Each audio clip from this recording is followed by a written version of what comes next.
All right, good morning, everybody. How's it going today? Hope you all having a wonderful day. I'll move away from the flame turrets. I'm just getting everything set up here, so give me a minute while I'm getting started. Hello, Mark. How are you doing today?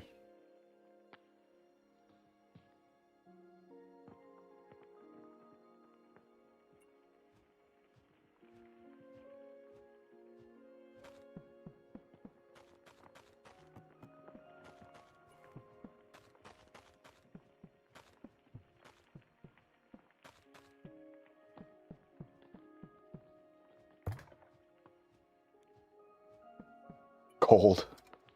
I feel you there, man. Been kind of cold here, too. Doesn't get cold in my city very often.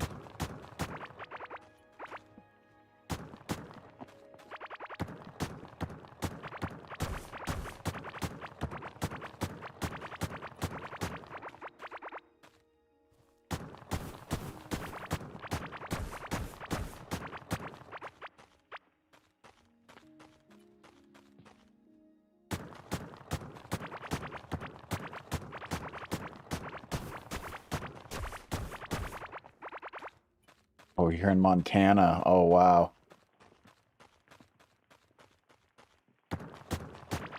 Yeah, I can see how it would be cold in Montana right now. There's a kind of desolate beauty, though, to the plains in winter. You know, all that vast open space, and there's just nothing around but snow and dirt.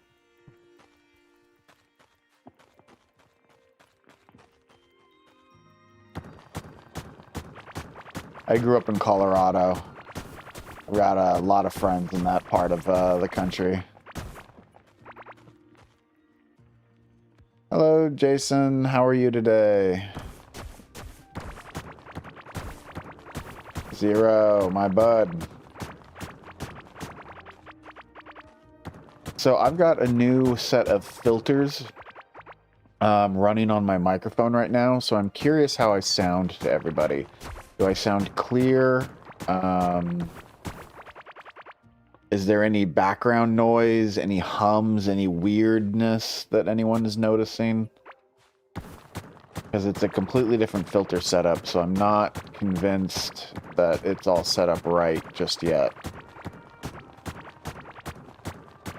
And I don't trust myself because I just cannot seem to hear any of the weirdness when it comes to my own audio.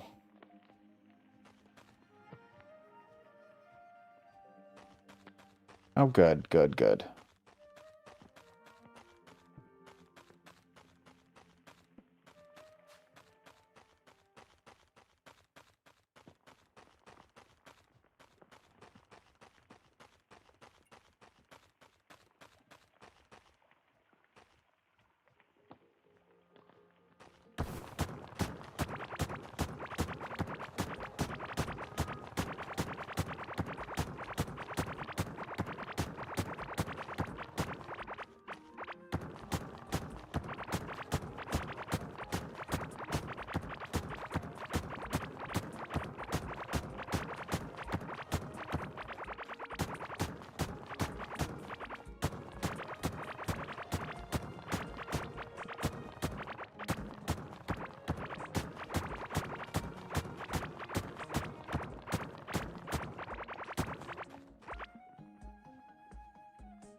All right, so we are going to build the new wings for my museum area. It's going to be on the left-hand side and the right-hand side.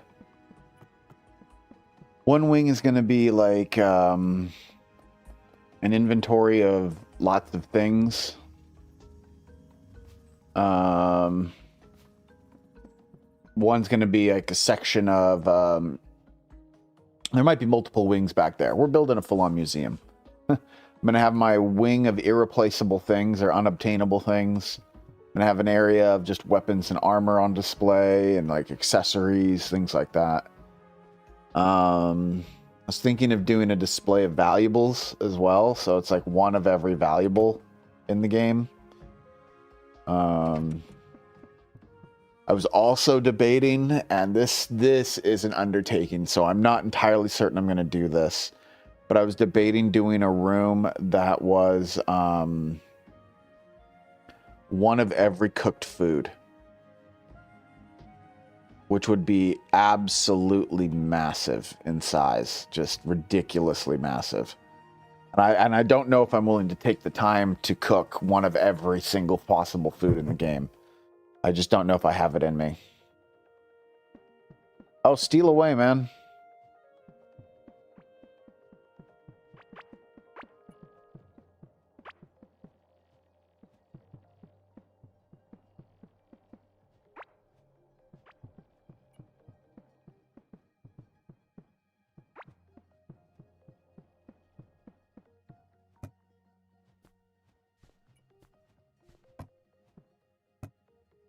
Grab a bunch of extra floors.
Okay.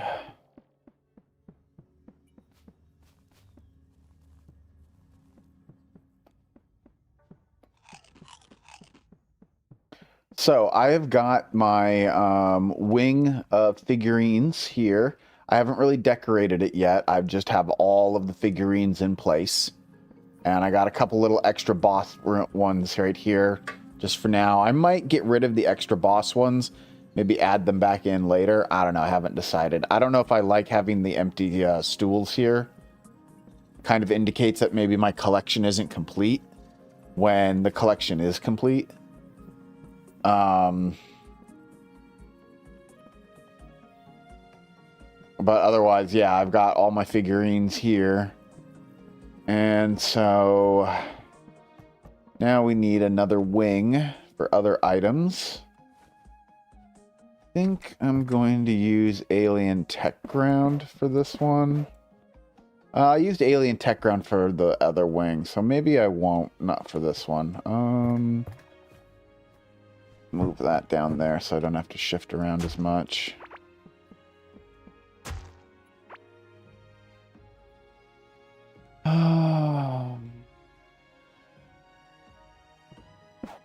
Suppose I could use Maze Ground.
All right. So for anyone who's new to the channel or who hasn't really been watching much that I've been doing lately, I do have mods installed here. So you'll probably see me do things that you may not be able to normally do, like this.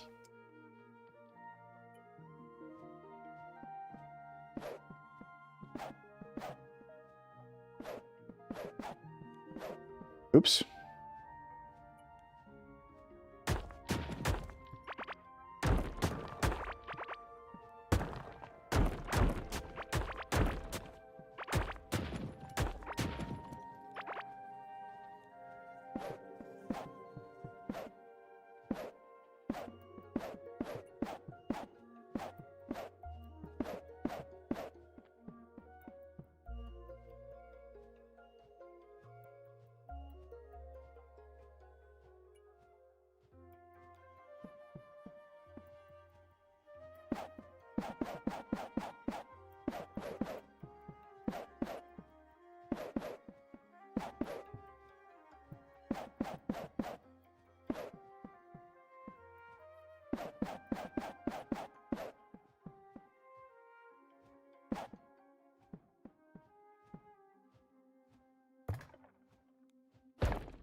Hey, Susan, how's it going?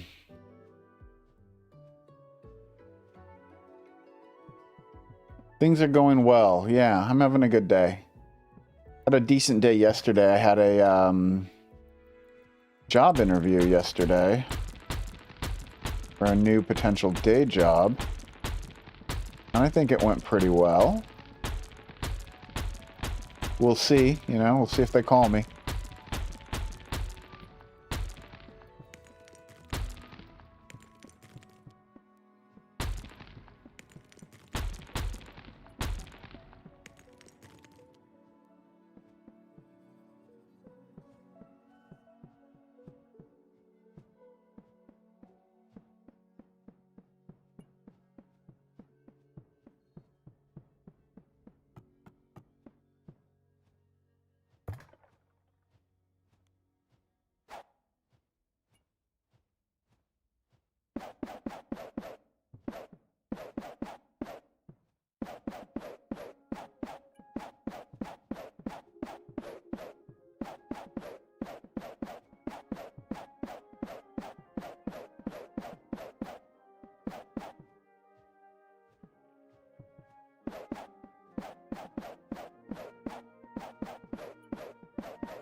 Do I? I wish I was.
I've seen some of the like screenshots that people have been taking. I'm not really don't know anything other than the screenshots I've seen when it comes to DLSS 5. Couldn't tell you anything about it.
Just curious, did you just level temples, mazes? Yeah, basically. I just leveled a whole bunch of them. And also keep in mind that I've pulled from multiple worlds at this point. Because this is my like primary world, but I have transferred primary worlds a couple of times now over the last like 3.5 years or so since early access started. So I've had lots of time to accumulate tens of thousands or even hundreds of thousands of any given block.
Still in your first world playing on console ever since it was on Game Pass? Oh, yeah.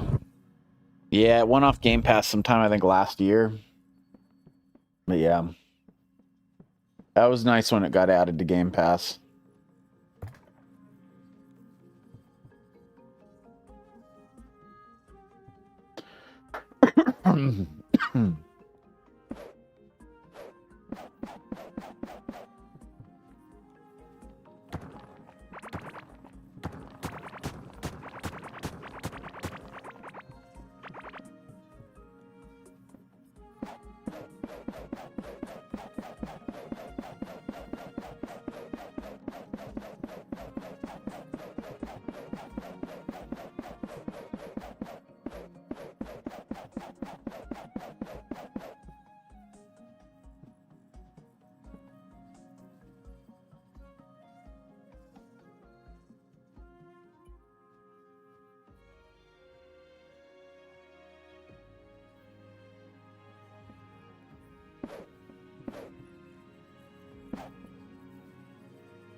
Yo, your first world is so sick now with this update. There's new music as well. It's beautiful. Yeah, I'm loving some of the new music that they've added to the game. Really, some really good stuff.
I only have 14 mannequins. That's funny.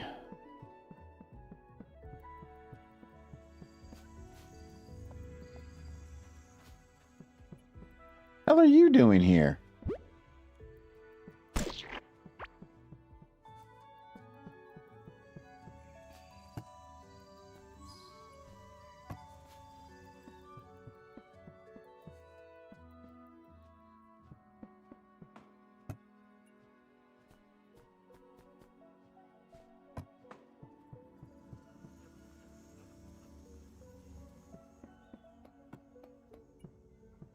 All right, does anyone happen to know off the top of their heads how many different armor sets there are in the game? I don't think I've ever actually counted.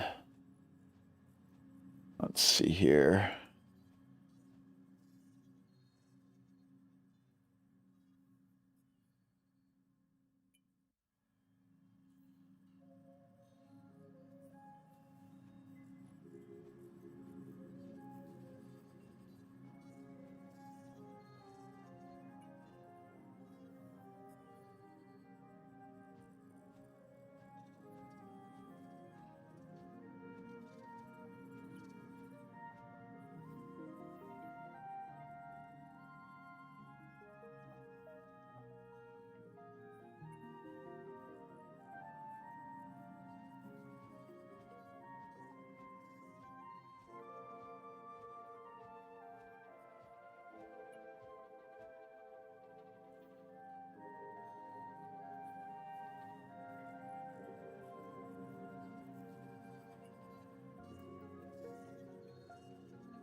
I think there's about 62 sets, if I'm counting correctly. I could be off by one or two.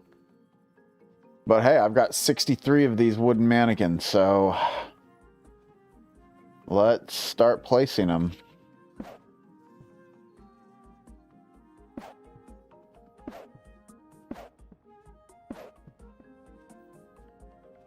I feel like each one deserves its own space, but at the same time, if I give each one its own space, I'm going to need a much bigger room than this. Well, let's give them all their own space first, then see what we get. So we got 2, 3, 5, 8.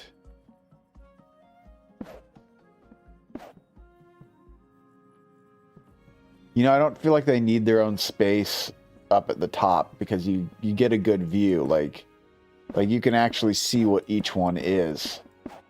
It's a lot harder when they're actually overlapping each other, you know? But up here, less of an issue. Although it does look crowded.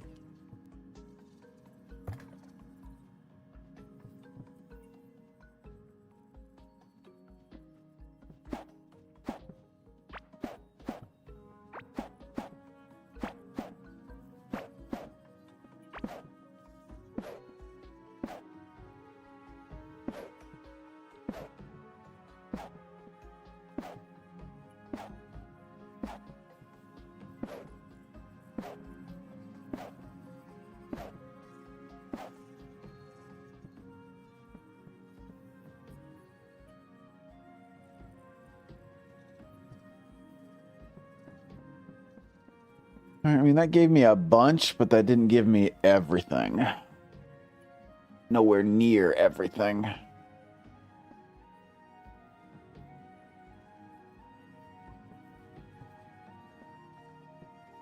I kind of want to put weapons and stuff here in the middle.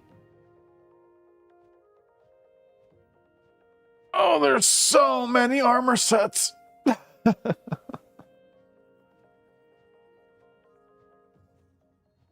Oh.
It is 62. Okay.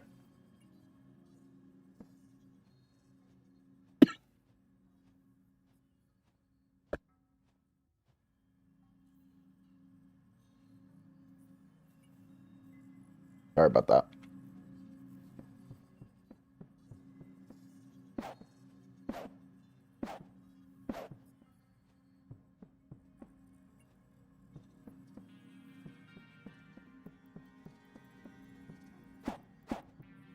Yeah, I'm just not willing to do it. I don't want one in every single spot. I just don't.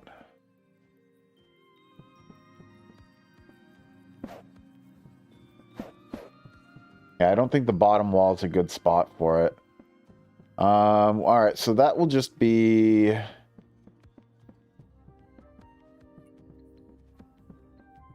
room one of it.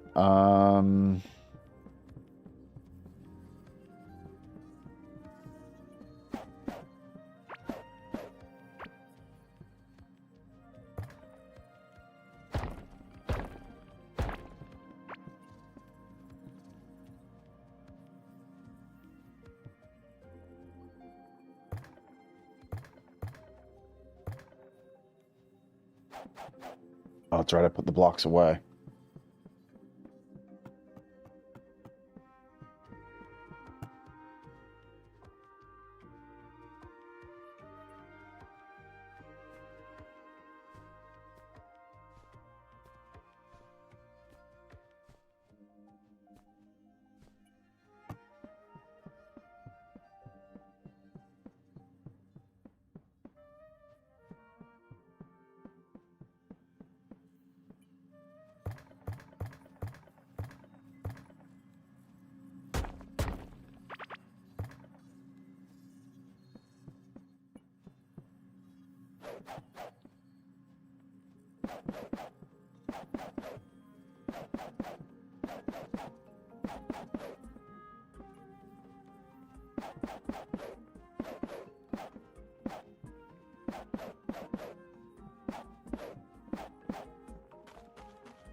Those are both maze blocks.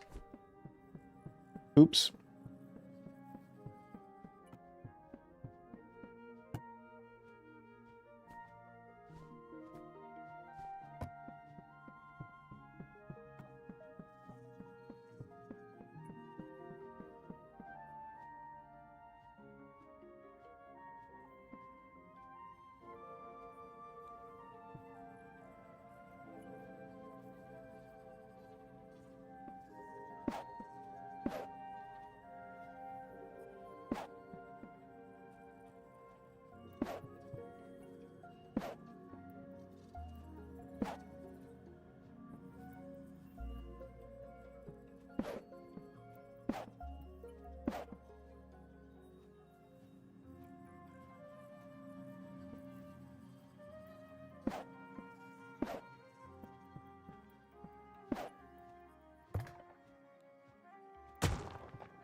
You've been doing space, one space horizontal and two vertical in rows with lit floors under the armor pedestals with weapons. The room ended up so big you needed to install a rail system.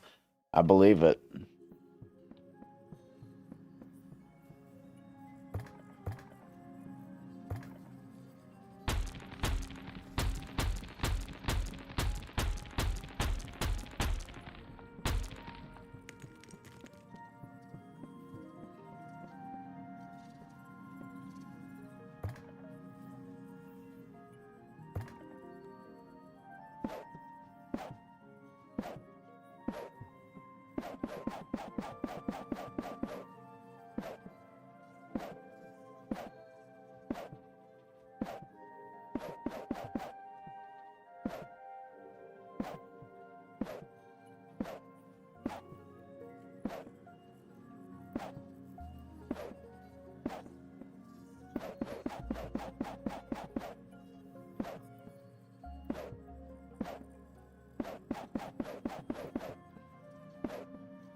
Sorry I'm not so chatty today, guys. I'm just actually still a little tired. I've had a busy week this week, and I was not feeling well earlier.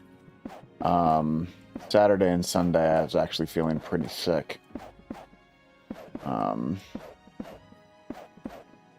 Started to feel better yesterday, but I'm still pretty drained.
Taking notes on how you might decorate your base. Thinking about redoing your base for the millionth time. Yeah, I feel you.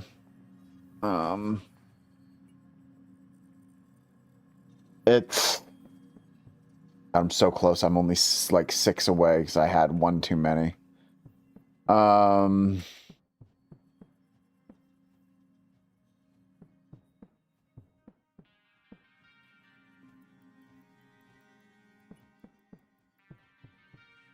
Sorry, I'm just looking at what I've got here and contemplating how I might have to redesign it.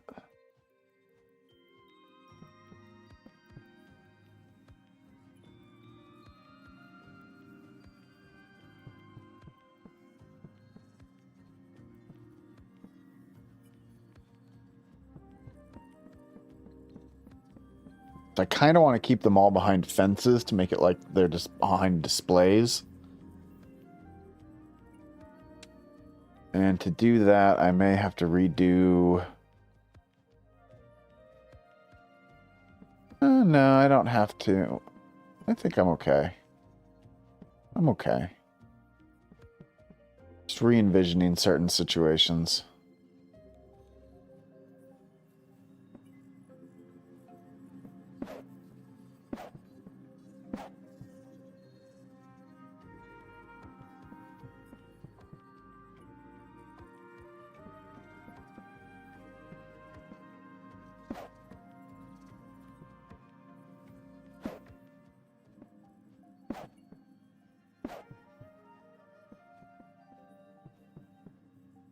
Like, that's enough. If I just do that, try to do ones that don't have pants right here. I'm not sure which sets are like that. Not every set is a full 3-piece set, you know?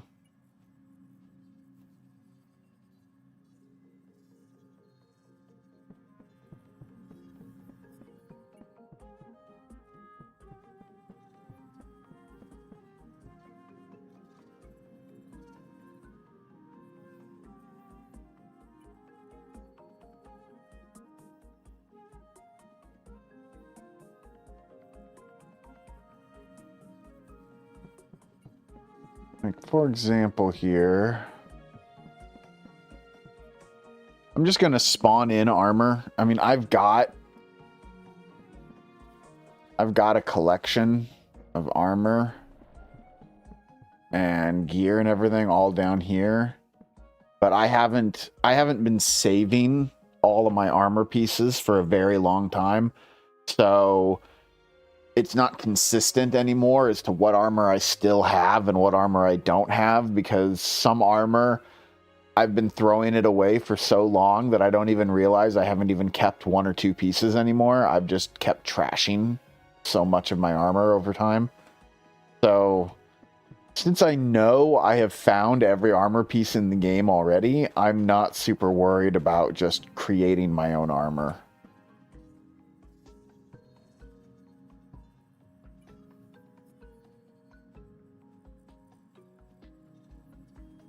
But what I can do is grab... I can grab a bunch of armor first. So let's see here. Let's put all this away real quick, and then...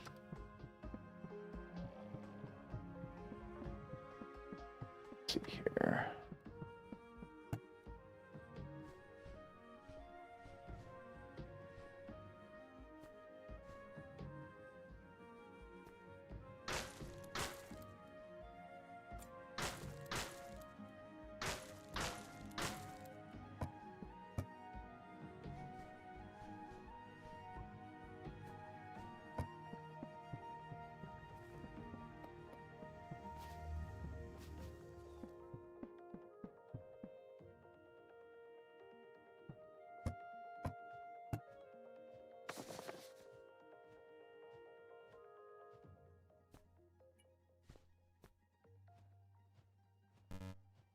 I love how you can't put bars into the ore and block section. Always found that strange.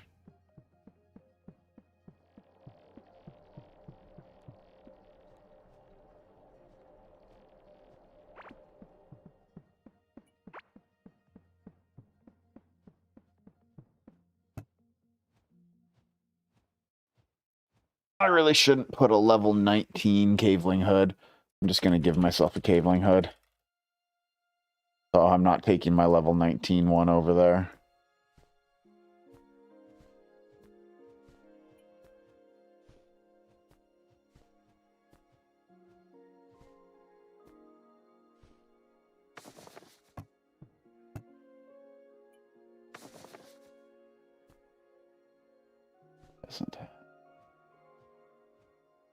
I'm going to do the same thing. I'm going to just give myself a carapace helm. There.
All right, we'll have to come back to this.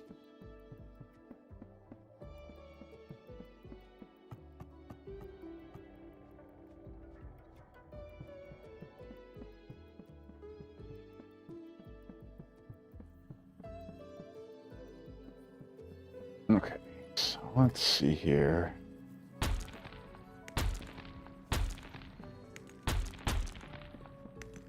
Just wanted to make sure that those guys were well lit. And then the peasant helm. Gonna go there.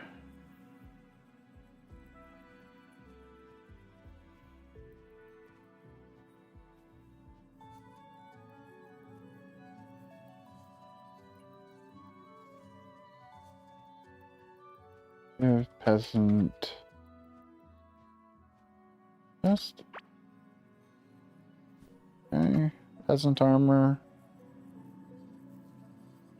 Give pot lid. Give pot chest. I didn't think it was called chest. Tub. Give pot tub.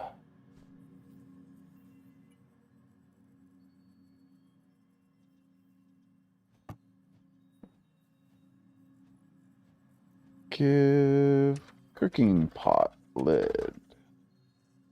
Give cooking pot lid. Go. Give cooking pot tub. Aha.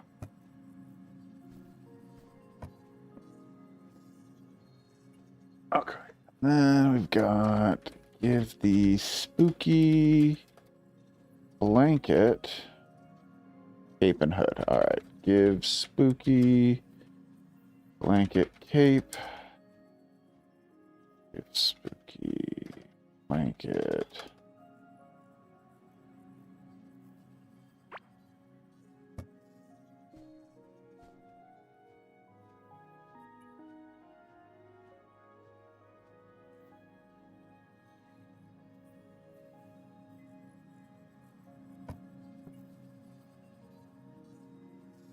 Larva helm. Give larva chest. Larva.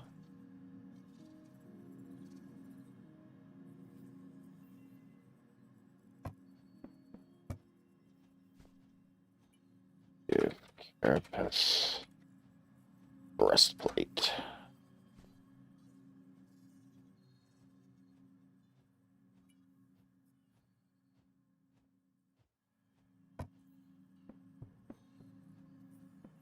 All right, so all of these are two-piece bonuses. Just gonna keep on going with the two-piece ones. Give hunter cloak.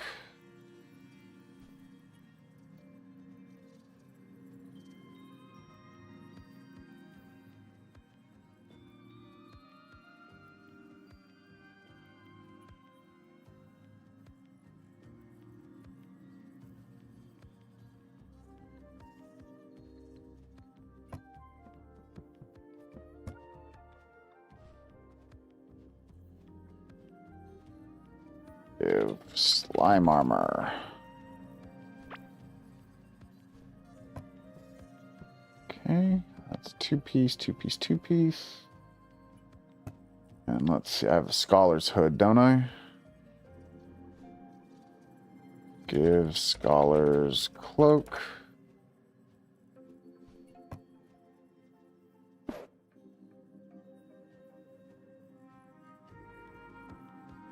Quite a lot of 2-piece armor sets in this game.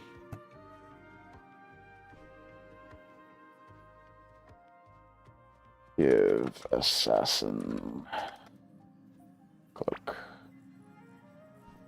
All right, catch up on my chat. Reading through the comments, you saw in order to have all the fish you need to build in, the desert. Sucks because you build right next to your base. Yeah, I mean, I wish that how to make a monster farm with crop fish and cooking. Well, if you don't want to get the membership, it'll all be available publicly within the next few weeks. I have all that fishing stuff coming out once a week. So, the new mob farm videos, I'm still working on a bunch of them. So that content should be out over the course of the next month or so. And yeah, it does suck that we have to build multiple fishing holes. I wish I could put all the fish into one spot. But that normal water being biome specific is the real killer for that.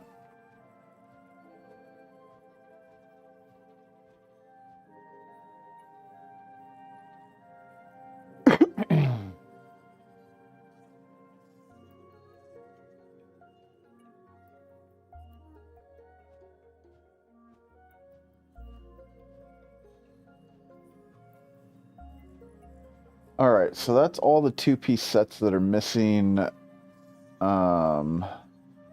pants. These are all the 2-piece sets that don't have pants.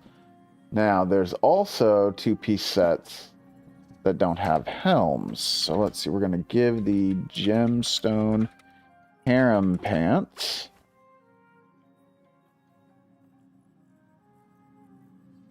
And what's the gemstone chest called? Garment. That's right. Give gemstone garment.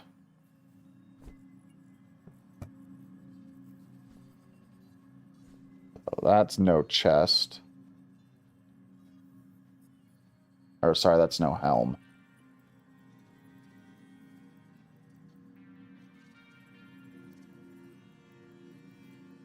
Give Ivy's breastplate. Come on, give Ivy. What's the Ivy stuff? Give, oh, it's thorn harness. Gotcha. Give thorn harness. Give Ivy's pants. Okay, Ivy armor. There we go.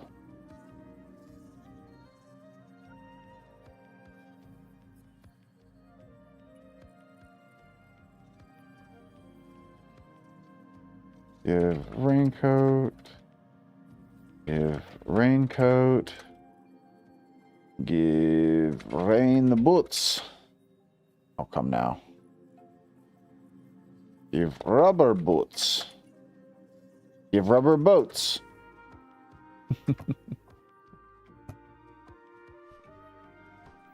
All right. Let's see, do I know the ratio of crop tiles to critter catchers to fishnets is for a self-sustaining system? No. I don't. Not for the absolute minimum. I just know what I did is self-sustaining, but I don't know what the bare minimum is to make it self-sustaining.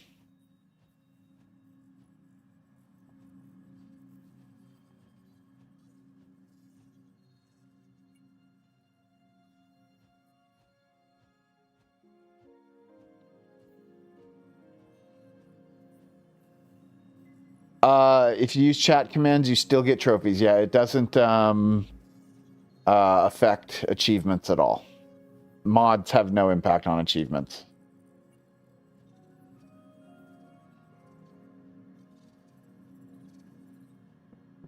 But I didn't start using mods until I'd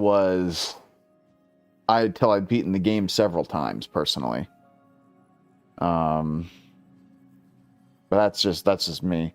I did eventually start using them pretty regularly, but that wasn't obviously how it all started. How do I deal with item overflow on conveyor belts for a long time? Let's see here.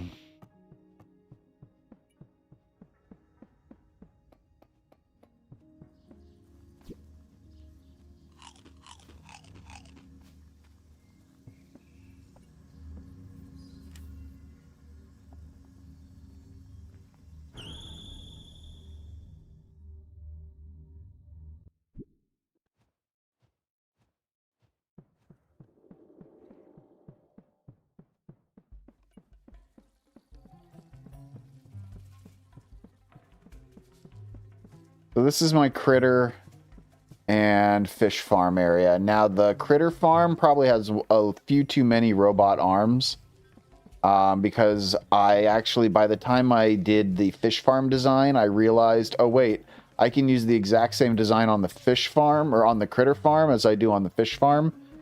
So my critter farm actually has one more robot arm than it needs per critter section. But I didn't really, I had already finished recording the video and I was like, you know what? Screw it. It can stay there. I don't need to have it be like the best, absolute 100% most efficient and no one will ever make a better type of farm. I don't give a shit about that sort of thing. So, so yeah, as a result, not the most efficient, but it works. So how I basically deal with overflow is, let's say, you know, I've got critters coming down the conveyor belt here, and then they get picked up by this robot arm, and they get put into into the fish farm. They'll either get placed into one of the critter slots, or they will end up just floating on the bottom right-hand tile because the critter slots are full. If they end up floating here, then they get grabbed by this robot arm on the bottom and just placed right back onto a conveyor belt and put back into the mixture here. Whenever my critter area turns into a fish, then this bottom robot arm grabs that fish, puts it onto the conveyor belt, and moves it back into the whole system. So that's how overflow is basically dealt with on my fish farms. And the critter farms can handle it the exact same way. I didn't really set it up that way. I actually set up, well, actually, did I set up overflow? Yeah, I set up this top robot arm here as overflow, and this top robot arm is just not necessary. Well, technically, this bottom one's not necessary. You can get rid of this bottom one right here, and also get rid of this one, and then put this one back. Or actually, all you have to do is clear the filter. But once the filter's off of that, this is set up now. This will continue to work exactly the same. Don't need... Oh, wait. Yes, I do. Sorry.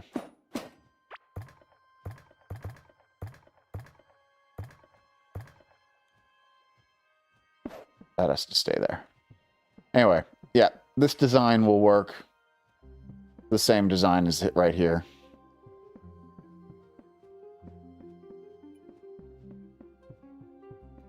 This is my crop farm. I don't necessarily think it is the most efficient design of a crop farm, or at least it doesn't take the most advantage of the sprinklers.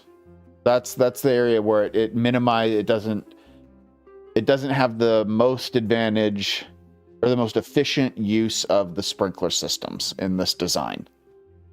However, it does have pretty decent rotation. The one thing I would like to change, I'm going to eventually redesign all of this. With my goal in mind is to not have any golden crops get crunched up. Because right now, my setup doesn't really differentiate between golden crops and regular crops when it comes to feeding things into my seed extractors, which the seed extractors are kind of right here. They're just hidden by all these robot arms. And there's 3 of them per crop farm. So, golden crops get eaten up just like regular crops do into the seed extractors and spat back out. And I'd like to redesign the farm so that that never happens to the golden crops. But I haven't gotten around to it yet. And then this is my current design for my cooking farm. But again, I don't like this design and I'm going to redo it. So you could expect another video for cooking setups coming at some point in the future. Which will be a little bit more efficient, I think, or make better use of certain crops. So... But yeah, with the current design, it spits out cooked food, which is great. And it also spits out a whole bunch of leftover junk. Thousands of seeds. And tons of fish. Tons of regular crops. Decent amount of golden ones too, but... It's a good farm. It's not like the best farm. But for a first design, it's not bad.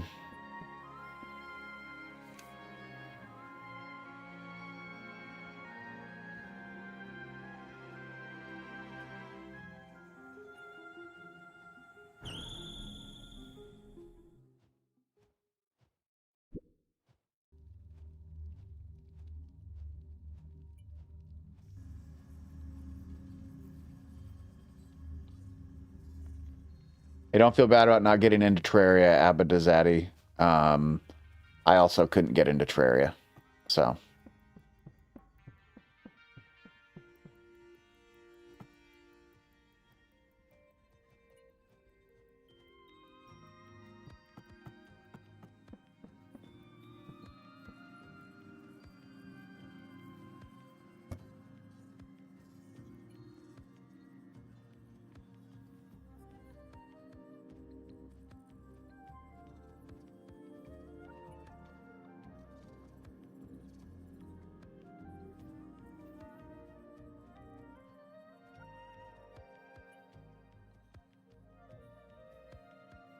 Alright, let's give a wood helm. Give wood chest. Give wood fonts.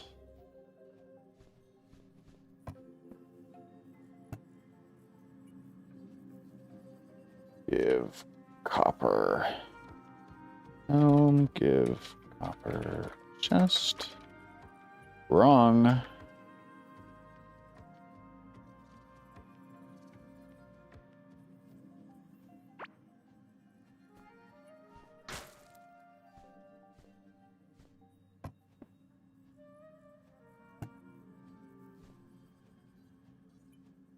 Give ranger tunic. Give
Like, right now I'm sitting here going, like, I don't have a blast helmet on me? That's strange.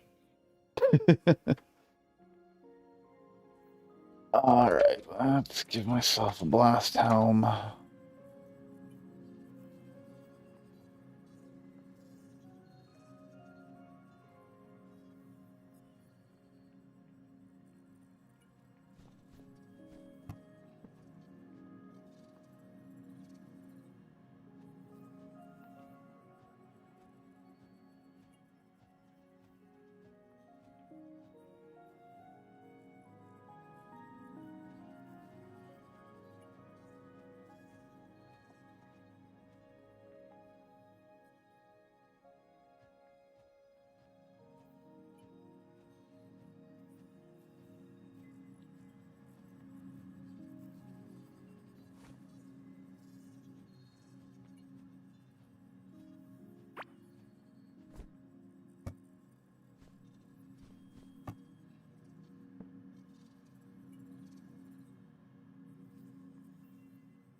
The caveling cloak? Can't remember what the caveling chest piece is called. Oh, it's just called chest. Okay. Give caveling. I'm not even typing into the chat.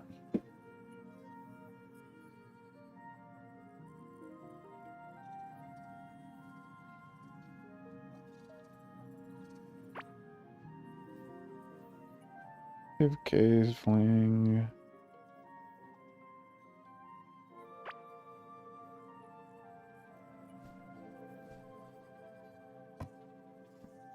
Yeah, I wish that there was a zoom out function too. I wish that there was a way to adjust resolution, things like that. However, I can explain why we can't do any of that. And the main reason for that is the game's lighting algorithm. Corekeeper has a custom lighting algorithm that essentially provides path tracing quality lighting, even if you do not have an RTX video card. So as a result, the algorithm is doing a lot of the heavy lifting mathematically and processor wise when it comes to all of your lighting. So they weren't able to make it work at higher resolutions or at other vantage points, essentially. So that's why the camera is locked at the zoom that it's locked at. That's why the resolution of the game is locked at the resolution that it's locked at. Because if they improve any of that, then the lighting algorithm starts to break on lower quality machines or on consoles. And so they locked it all down to so that basically everyone has ray tracing and path tracing lighting in Corekeeper.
All right. So here's an interesting question.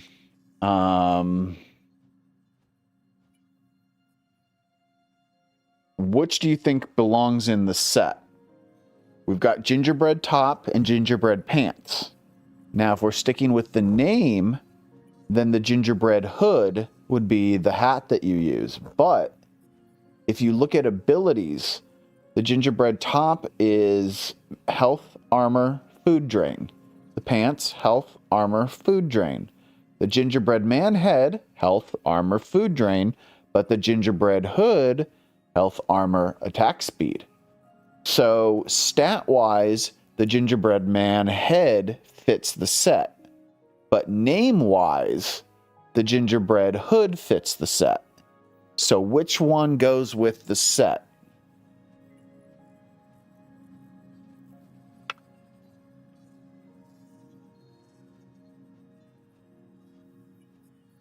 Yeah.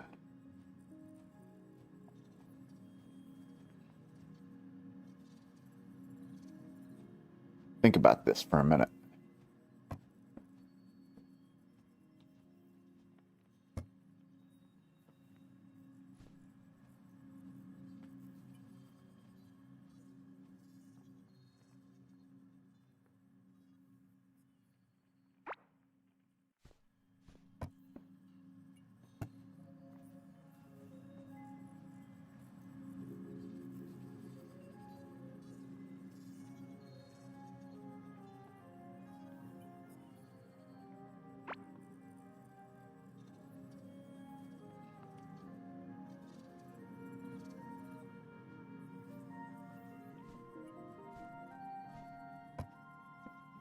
Just got back to this quiz. No, it's no quiz. I'm just curious what you guys think works best, Iron Sentinel. Because we've got, if you go by the stats and the abilities, then the gingerbread man head fits with the gingerbread top and pants. But if you're going by name, then the gingerbread hood fits with the pants and the top. So it's like, which one goes with the set? The gingerbread hood or the gingerbread man head?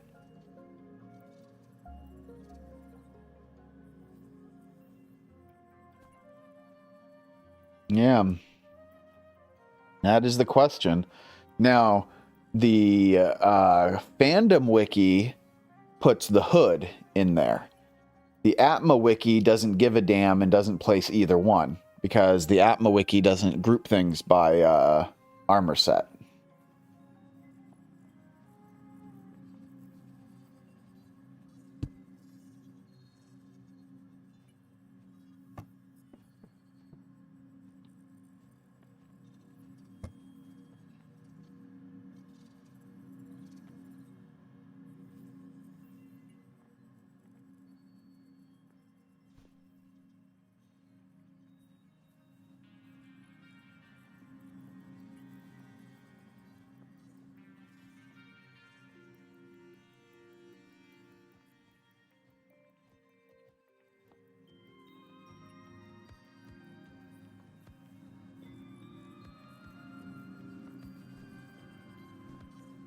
Right, so far the votes are going toward head, so we're going to go with the head and we'll put the hood somewhere else.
Do you dare try to make a mob farm? Go for it, but here, let me give you some tips.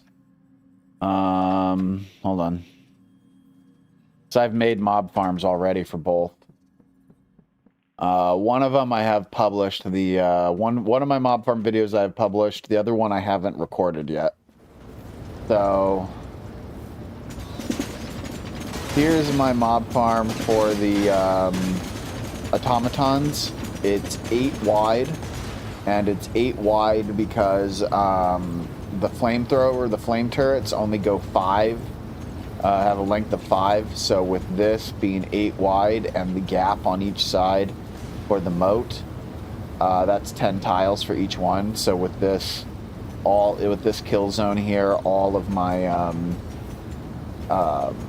there isn't a tile that's not being hit by fire, essentially. And so then it just goes down. And I have the moat because these mobs, these robot mobs, they will break walls. And all the walls. Even these walls that I'm using industrial walls. And industrial blocks need high mining damage. They're the toughest walls in the game. And these mobs will break through them. So if you you need to have a moat going around the entire mob farm, or the mobs will break through. And then I have flame turrets in the front also. Yeah, it's the rusted tiles, exactly, the rusted parts tile. I've got these flame turrets in the front because the rolling patroller drone guys, they have shields that they pop up when the flame turrets hit them, and the shields protect them on the sides. So you need something that's also blasting them from the front. One thing to be aware of with the flame turrets right now is that they are bugged. So if I walk far enough away, yeah, you'll notice. Oh, did they partially fix it? No, it's still there. All right, it looks like it's partially fixed, but not very fixed. But you'll notice that these guys on the far right corner are not taking any damage. Oh, there's ads on Twitch, so I'm going to take a second here and let the ads go away.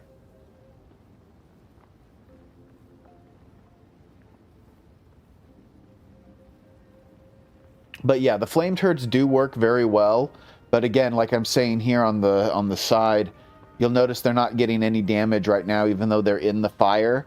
And that's because you have to be a certain distance away from the flame turrets. If you're too far away, then these guys won't take any damage, and they can stand in the fire indefinitely. They seem to have partially fixed it because it used to be 9 tiles. If you were further than 9 tiles away, it didn't work. But the range is now increased, it looks like. So it's not fixed yet, but it's definitely better.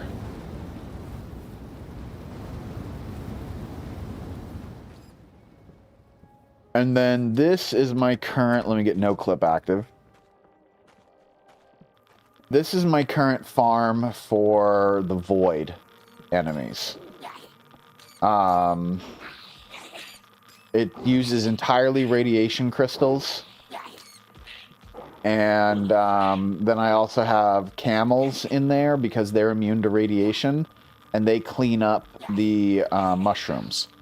So the camels roam around, they eat the mushrooms, they keep the mushroom spawn down. It's not gone, but they keep it down anyway. And the radiation crystals kill all of the void mobs without aggroing them.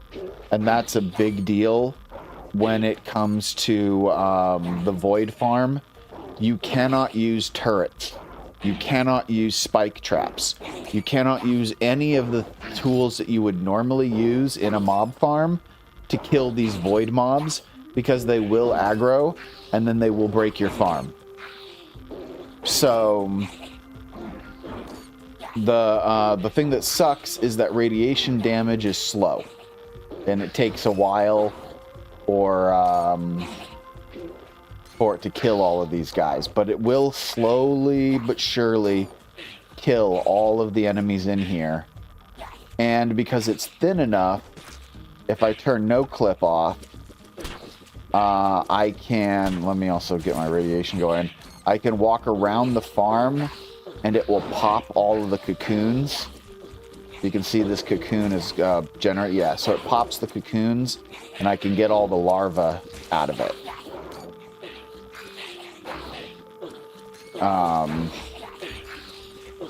So it's slow. I haven't found a way to make this any faster. The farm is pretty slow, unfortunately. But it's the only way I could do it and not break the farm in the process. The item collectors pick everything up and drop them to these conveyor belts here, and then the conveyor belt just takes everything down to the bottom where it's all stored.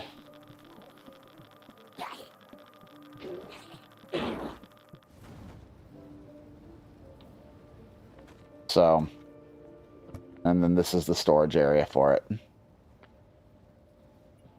You're going to get a lot of black charm necklaces and a lot of void clubs. You get a lot of oblivion fragments, and you get a lot of corrupted alloy. Those are the main things that you get from this farm. You get wood, too, for some weird reason. And then, of course, since I've got camels in the farm, you get a bunch of blasting dung as well. From this farm, you're going to get the inventor set. You're going to get flamethrowers. You get relicite ore. You get a buttload of mechanical parts. You get corrupted alloy also, as well as some grenades and explosives. You get relicite keys too, which is nice.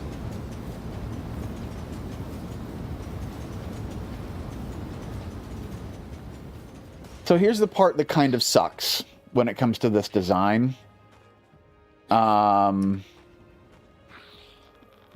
It's good that it's not too wide because it gives me the ability to walk around in a circle and burst all of my cocoons. But one thing that sucks about it not being too wide is I'm not filling the spawn cell completely. And so my odds of spawning are actually lower. But even with those lower odds of spawning, you can see I still have more units in here than I'm killing regularly with all of my crystals. So the spawn is still working well, despite the fact that it is not the optimal spawn rate for the void mobs. It still is good enough, essentially.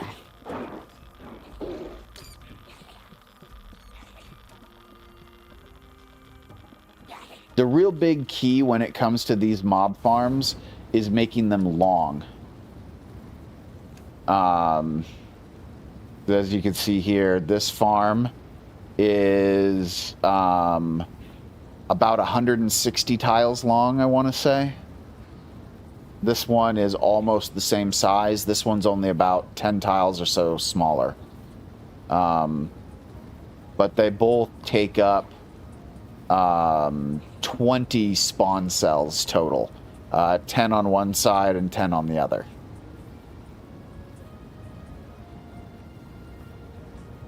Any update with my automated cooking part 2 video? No update on that yet. I took the cooking part 2 video down from the members section because I wasn't happy with its design and I wanted to redo it. I have not taken the time to redo it yet. So I do apologize, but I haven't worked on it recently. It is high on my priority list. I am going to get that done, though.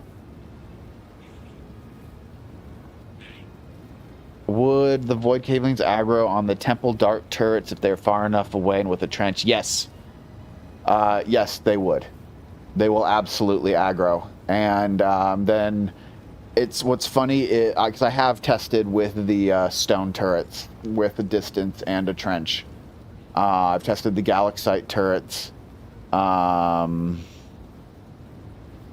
I've tested hive traps, poison traps, spike traps, wooden spike traps. I've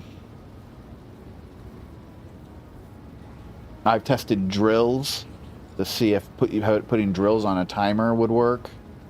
I've tested all sorts of crazy stuff to try to figure out the best way to kill them without aggroing them. And the only way to kill them without aggroing them are radiation crystals. And then the only way to clean up the mushroom issue I have found is with the camels. Because if I use spikes to clean up the mushrooms, then I now have spikes on the ground that aggro the shamans and aggro the brutes, and then they break the farm.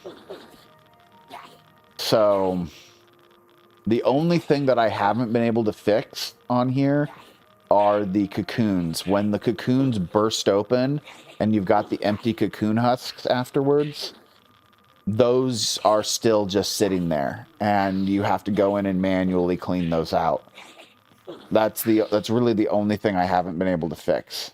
And that's really just due to the fact that the game doesn't consider the cocoons to be mobs. It considers them to be breakable objects. And so it doesn't treat them the same way as it treats a mob. What are the Oblivion fragments for? The Oblivion fragments are used to spawn the Void Hydra. You combine 10 of them together, and you get the summoning idol for the boss. It's just like putting together the stuff for Malagaz.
One of my cats is currently climbing on my computer.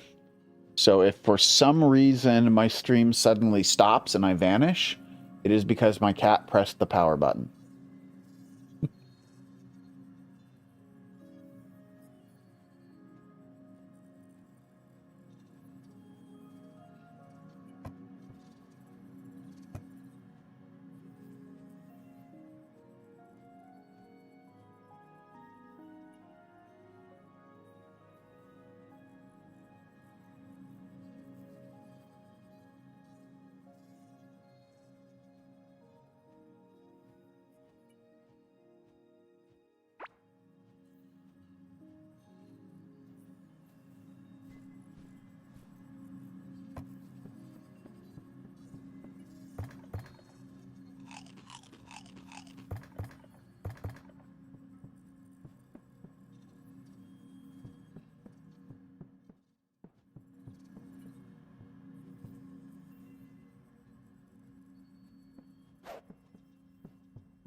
How do I plan out rooms? I don't. I just wing it. I completely improv the room, and then I just build to suit. And if it doesn't quite work, I'll just make the room a little bit bigger. I literally just build it out randomly as I go. I just try to not make things completely square. So as a result, if I'm going in one direction for too long, I'll try to go in some other non-square direction to give the room a little bit more of a definition. Sometimes I do square. I mean, I've got this one right here.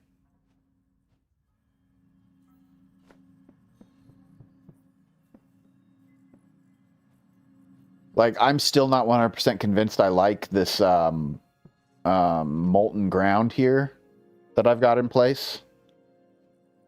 I keep going back and forth on whether or not I'm going to keep it or if I'm going to change it to something else.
Visor, got it.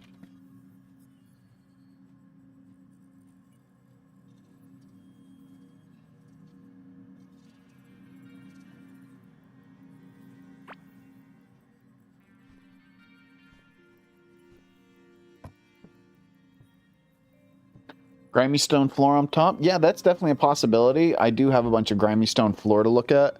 I also want to look at maybe changing the color of it a little bit.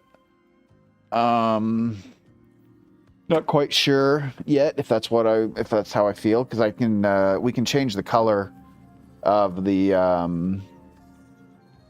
stone, or of that magma stone floor. I wanted something that kind of was dark and path-like, to kind of be like, ooh, walk on this path here, but it feels a little bit too bit too much like natural stone in an artificial environment.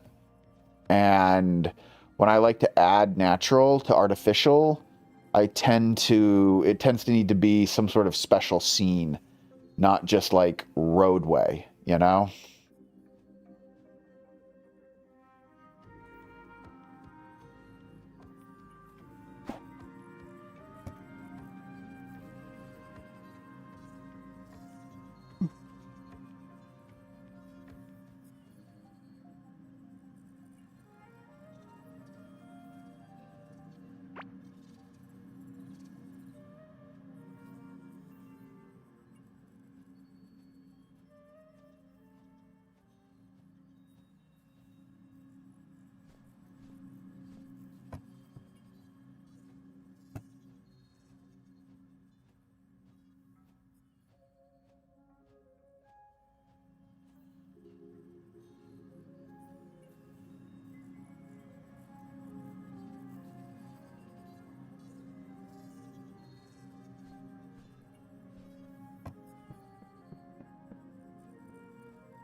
I both love and hate when they give me totally different names for armor, because it's like Solarite Helm, and it's like, what the hell are you talking about?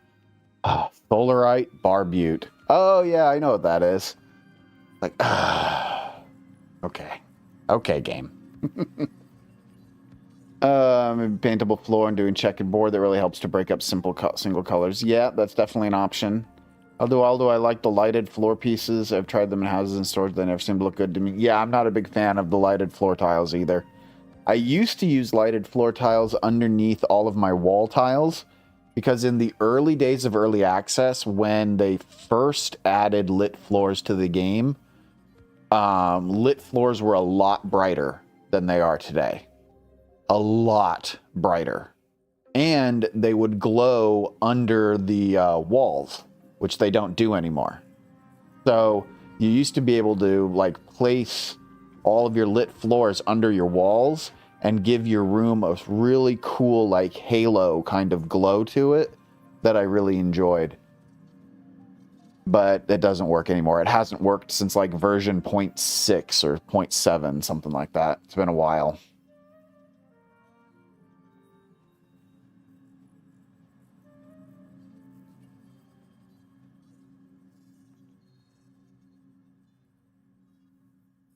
Yes, misprinted Zedru. They absolutely will put them in before they've got the final name.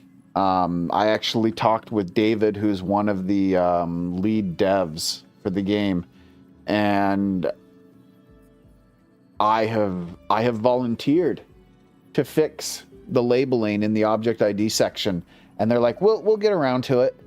And I was actually talking to Cedric about it the other day, and he said that they tested renaming everything in the object ID section to have the proper final version of the names. And so much shit broke in the game because they were all referencing the old original names. And they were just like, oh my God, the effort it's going to take to rename everything. They just haven't gotten around to doing it yet. It's on their to-do list. It's just... it broke so much stuff that they're like, this is not worth fixing right now. And I don't blame them. I don't blame them either. You know, it's one of those, if it ain't broke, don't fix it kind of things.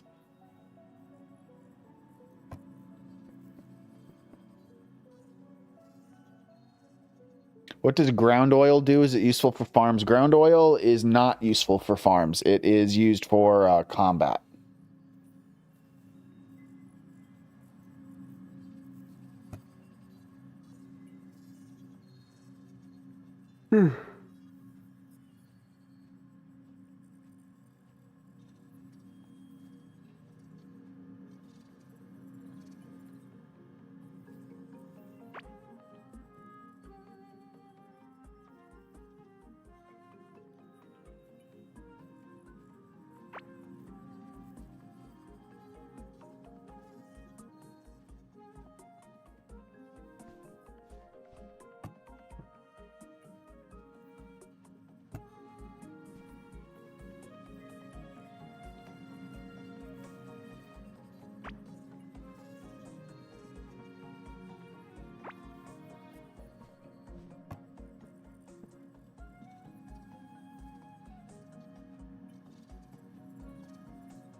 That's all. That's everything prior to the new update. Now I just got to get the new update stuff. Last little group. And I'm going to run to the restroom real quick, grab a new drink of water. I will be right back, guys.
All right, y'all, I'm back. Got me some peanut butter cups and a beer.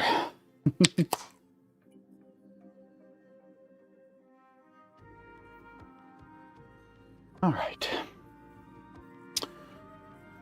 You're in the desert now, laying out your future farm. Do you replace the desert ground or tile over it? Depends. Either one will work. Keep in mind, any exposed desert floor tiles will have a chance of spawning bomb scarabs. I would personally choose to replace. That way you're pretty much guaranteeing that you're not going to have to deal with bomb scarabs.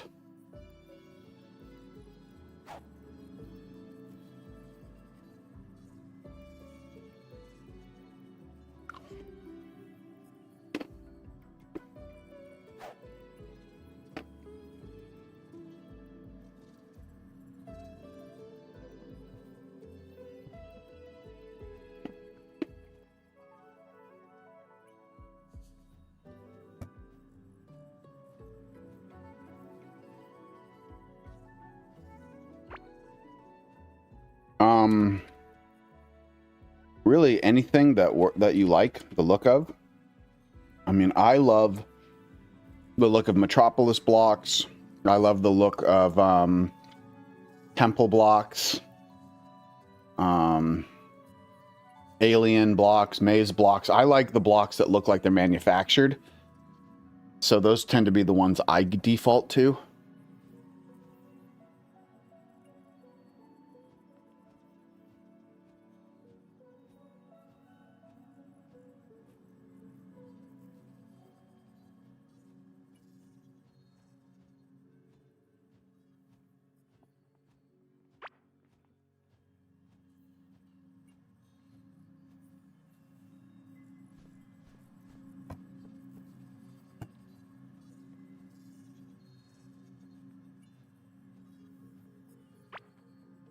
Hey Jay, how's it going, man? Good to see you. Welcome to the stream.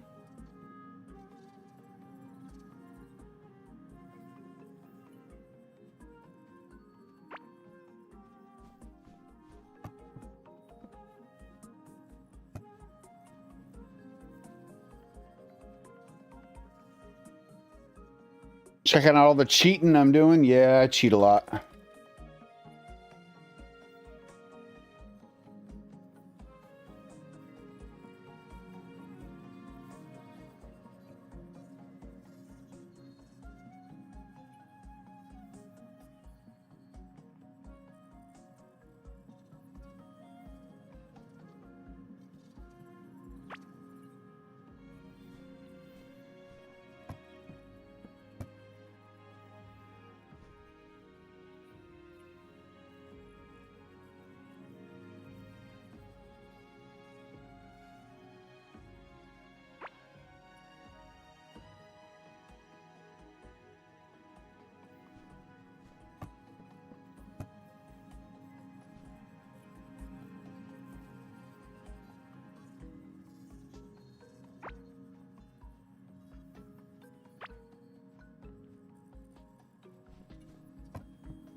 Oh, Jay's just giving me shit.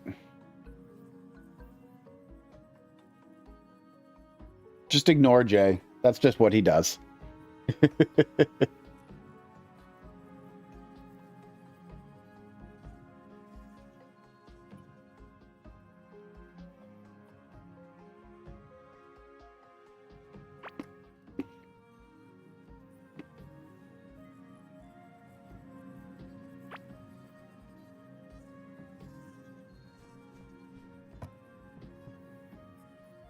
All right. So that's all the armor in the game. So let's go ahead and put my fences up. Now here comes a good question. Do I put a fence in between each one? Like this? So that they're all like in their own individual thing? Or do I skip the in-between part and just do it like that?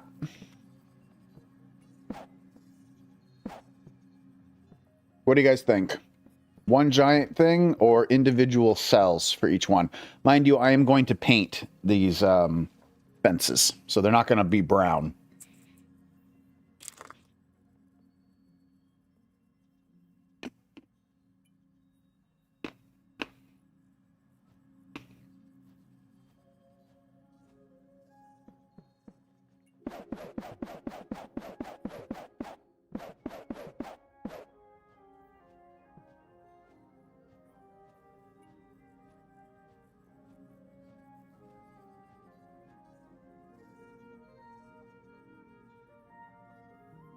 You got my purple hat, Jacob? Nice. Thank you. I'm glad you like it.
Yeah. I painted the guy blue.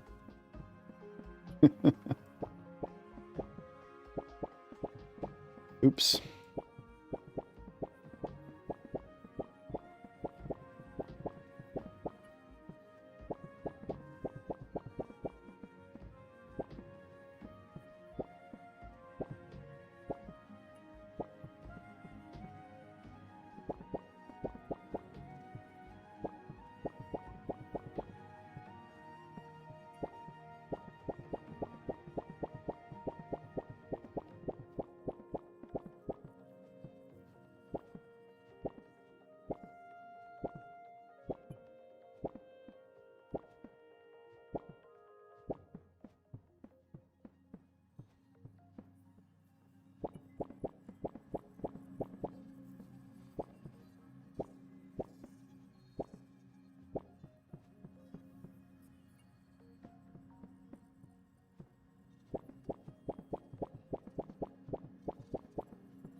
Little Easter egg will be how many of these mannequins are actually painted cyan as well.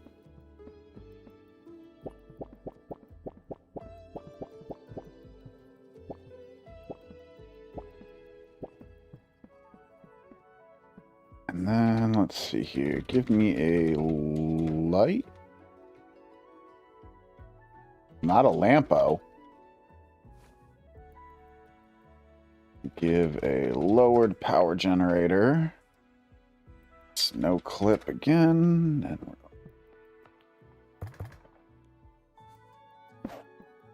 tile here.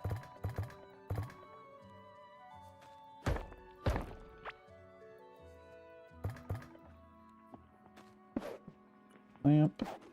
Generator. Wall.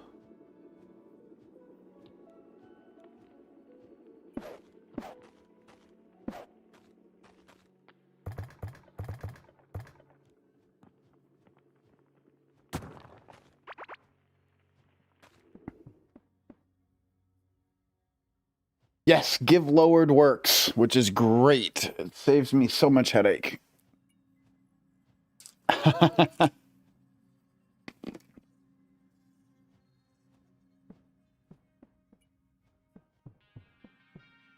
All right, so we've got all of our full armor sets.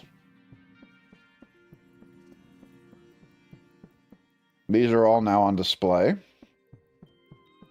But we still got plenty of armor and items that aren't part of a set. So we got to set those up now next.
Hi, Mr. Teddy.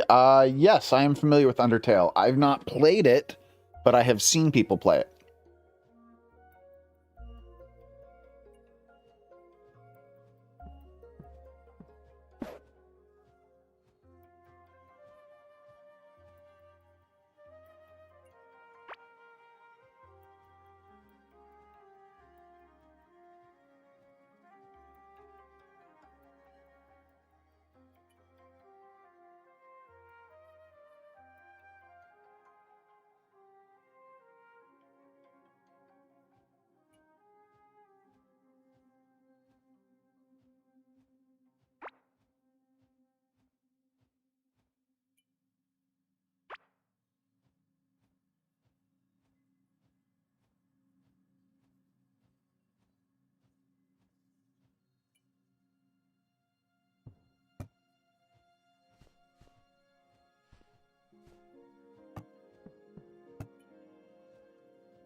You're building a map of Undertale in Core Keeper? That's awesome.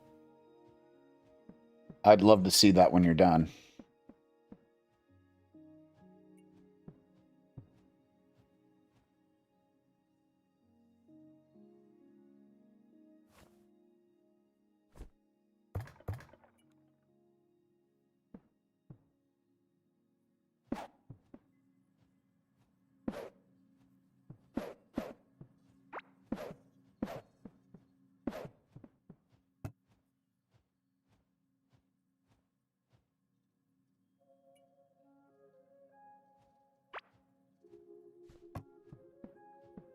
Hmm.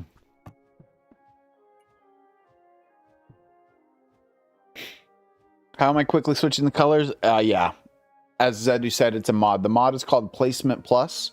It lets you place a whole bunch of things differently. It also lets you swap out your paint colors.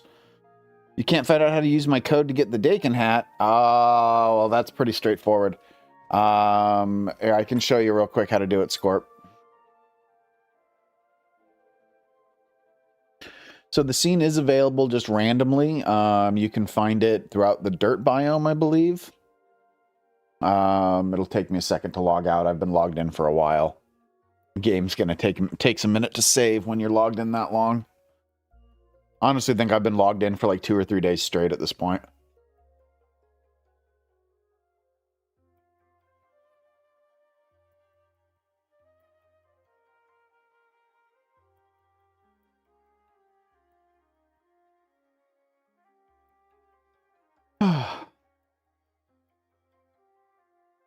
Takes a minute. The game is writing all of the local files, saving everything that it needs to save, and unloading all the various billions of objects that I've loaded up into my system's RAM.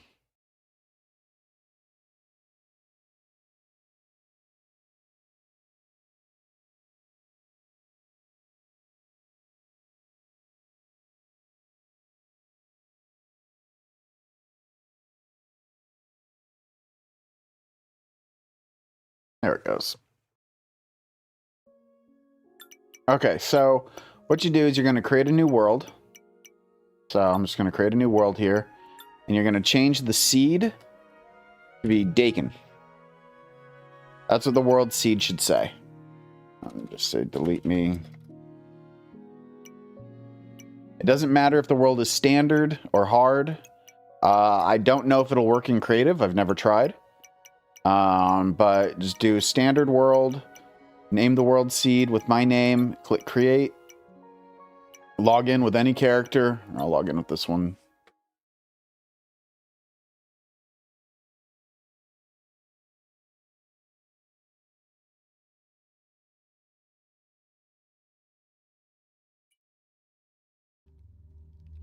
And boom. My hat will be waiting for you on a little pedestal. That's all you got to do in order to get my hat.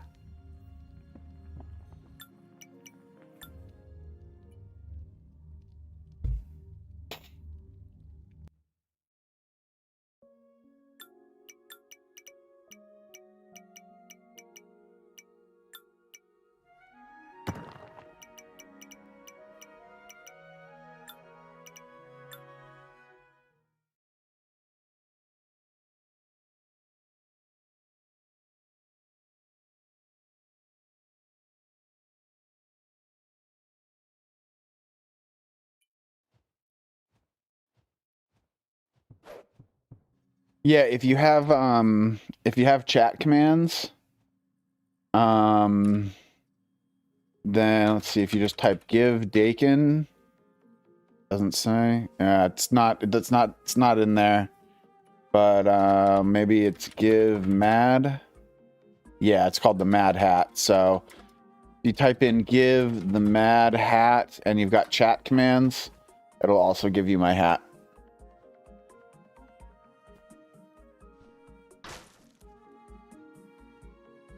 I don't know why I deleted that.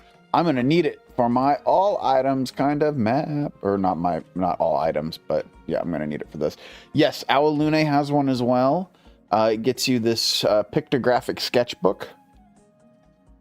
And then Dare Seal, or Dare, I don't know how to pronounce Dare's full name, but Dare's got one also.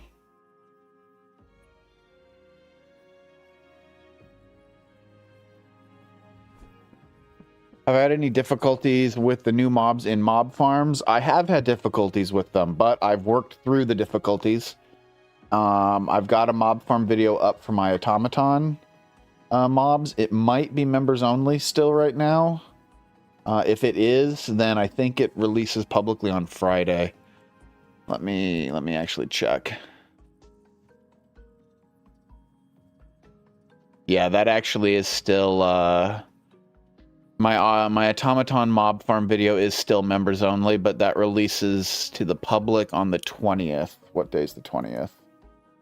Friday. Yeah, so this Friday my automaton mob farm video is going public.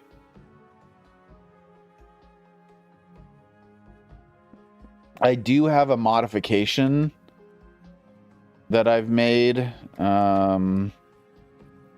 to the mob farms since I published the video, or since I put the video together. And that is that I have added these front flamethrowers. Sorry, it gets a little loud in front of the flamethrowers. In the mob farm video, I don't have these front-facing flamethrowers in the kill zone, but I've since added them, and they are a huge benefit. Because they kill these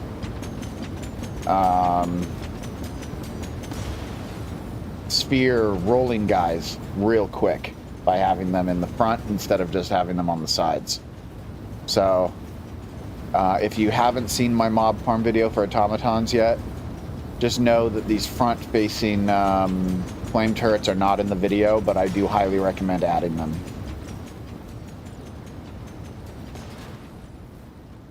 And then I have not made the video yet for my Void mob farm, as it was actually just last night that I finished with this design, and I spent all last night testing it. So I'm hoping to make the video for that. If I don't make it today, I'll probably make it in the next couple of days. Get that uploaded.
Also, fun fact for those who are unaware, these Radical Rabbit ears and Radical Rabbit headbands are an Easter egg for Pugstorm.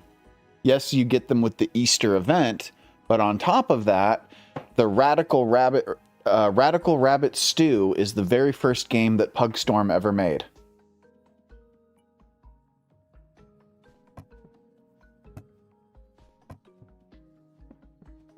In fact, several of the items and several graphics from Radical Rabbit Stew were actually ported over into Core Keeper with a few minor tweaks here and there. Like, for example, these sunglasses.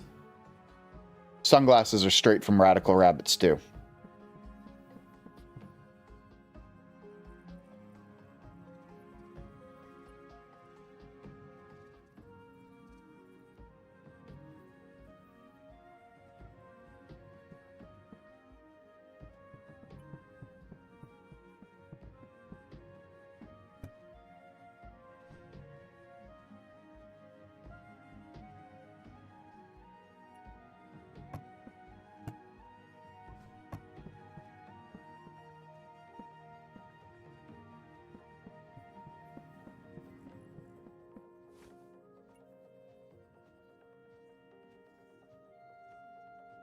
Ooh, I don't think you can get this anymore.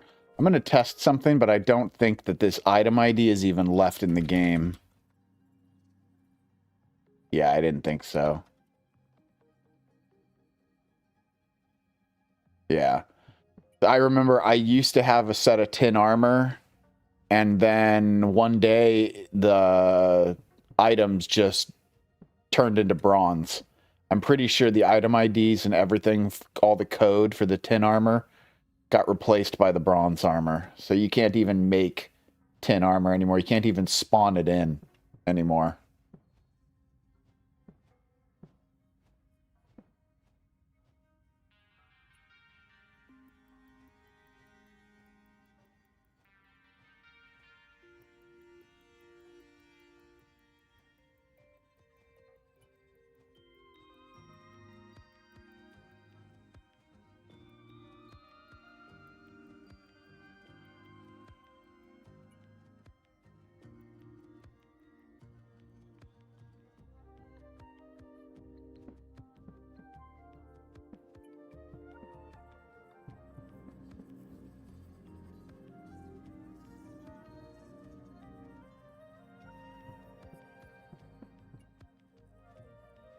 Okay, now am I gonna try to put in every weapon also?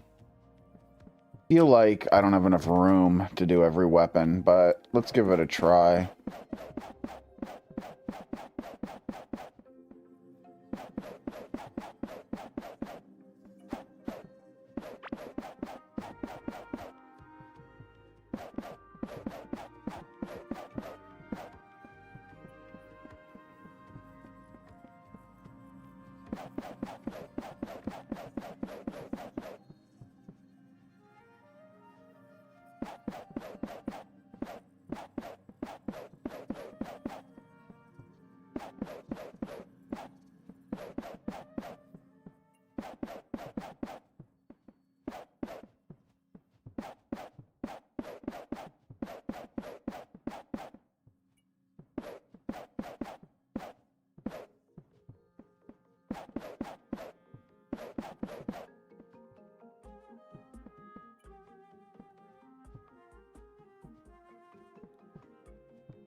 Hey, Master Pillows, how's it going?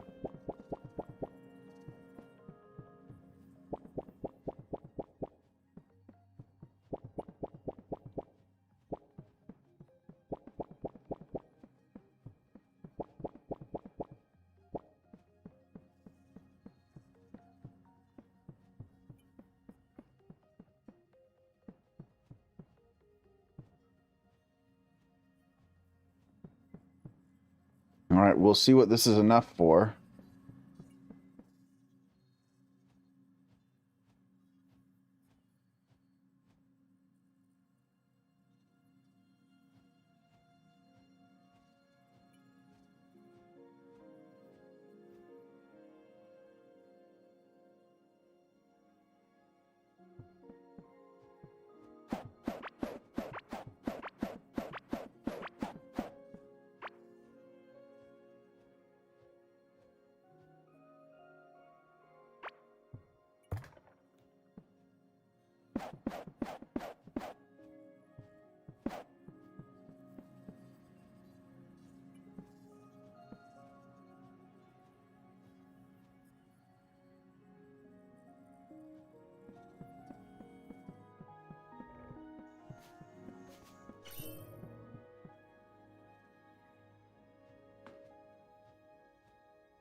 Hey, Norinrad, how's it going, man? How does one get to the new area?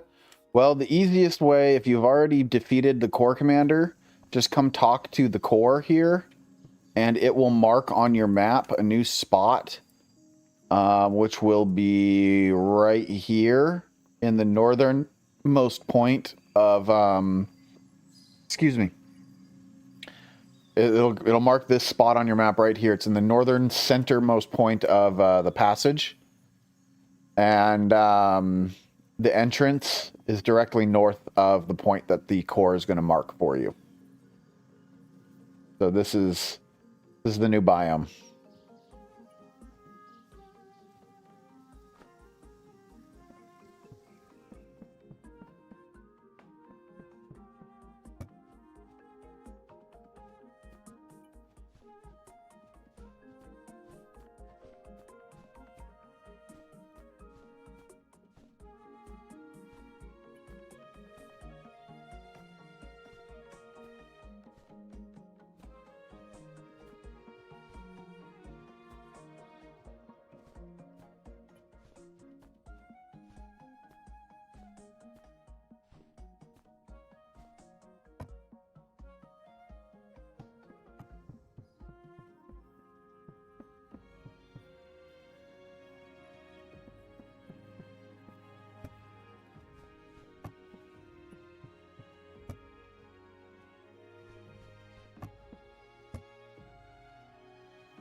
Do you have to beat the new core commander to get into the new area?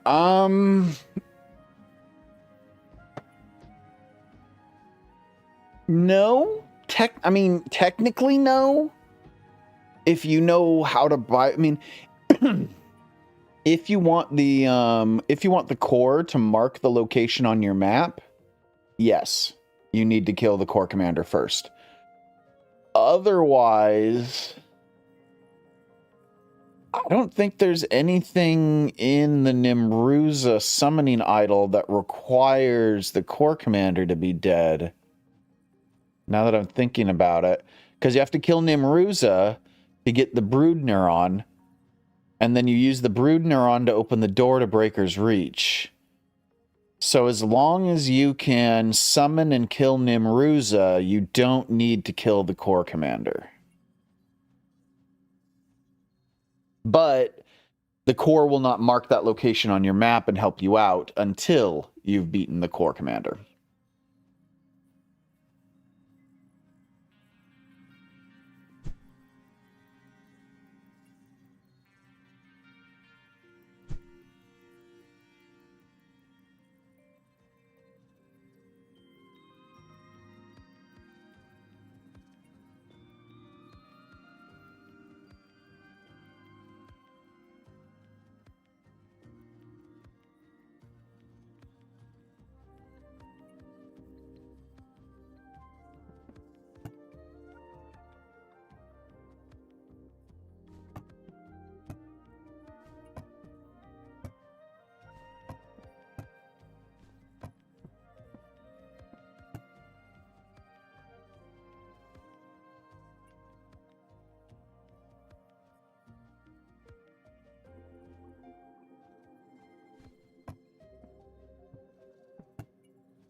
This is one of the new items that you can get.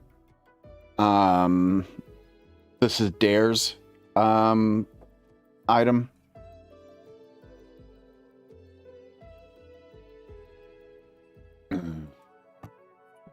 What is the purple spiral thing? Oh, this is the new Void Club. Get it in the new biome.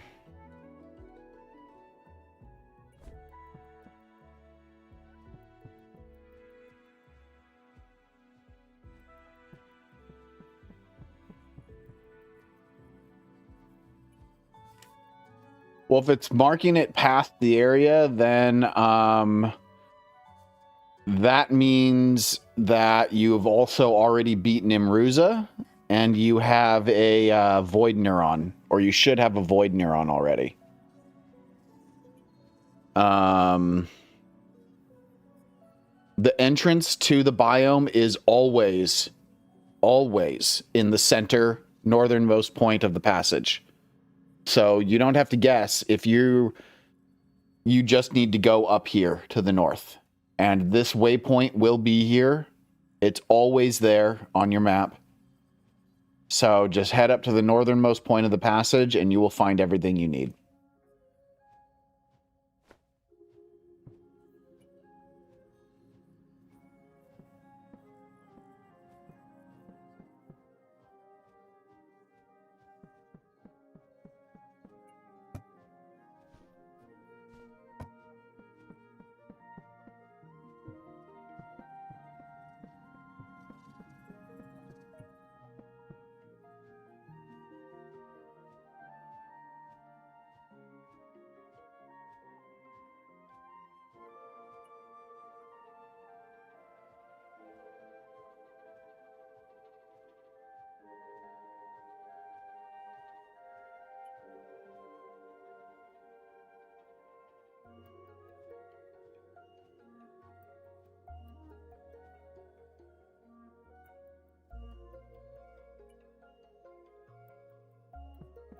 All right, I'm not really in the mood to do weapons and stuff right now, so I'm just going to put these here just so that they're not in my inventory anymore. I'll move them later.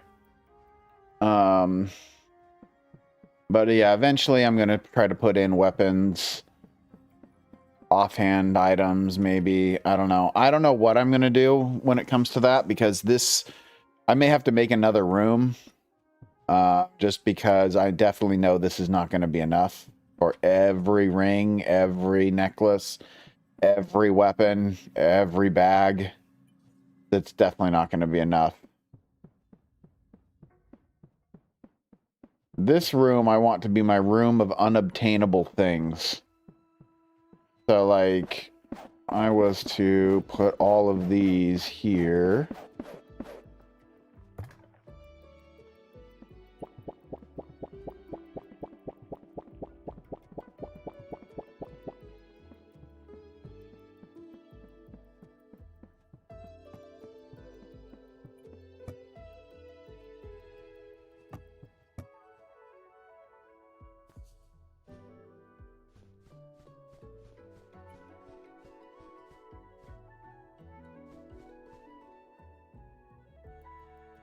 Of course, it's all down there.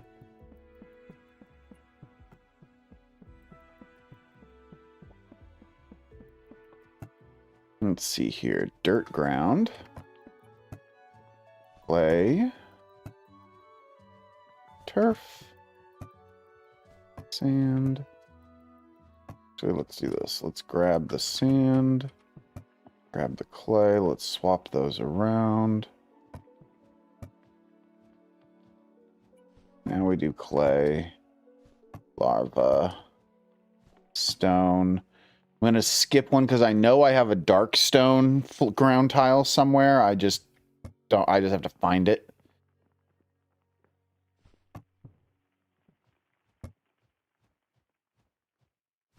Moss. Maze. Beach. City.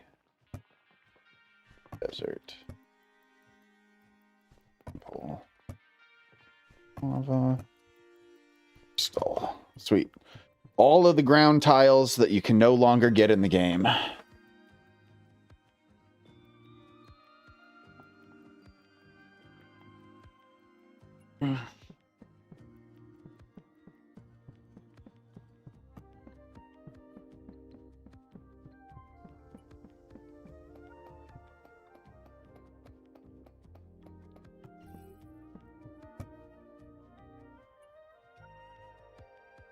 Okay, let's see here. Grab my Make-A-Wish hat. Grab an ancient wire. Let's grab a fountain. Jingle jam. I've already grabbed the dirt. Oh, alien tech floor. I forgot about that one. So may have forgot meadow ground too. There's an obsidian block.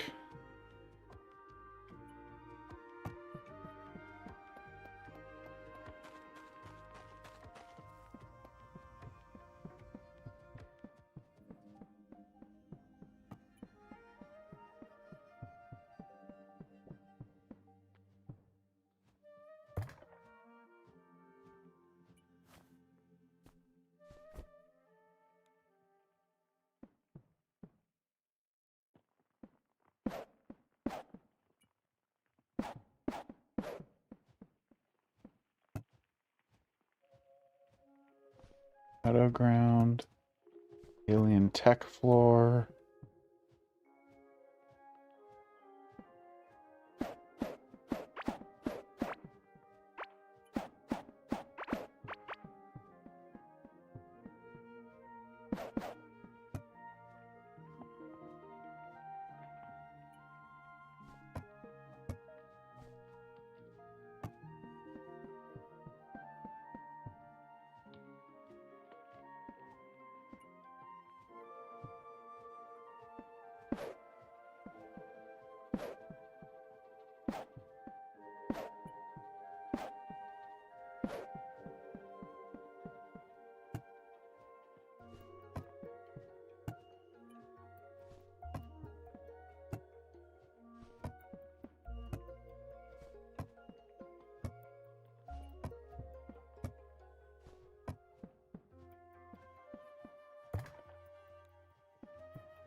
All right, I know I've got more unobtainable items around various places in various parts of the world, but I just got to find them all so that I can get them in here and put them on display.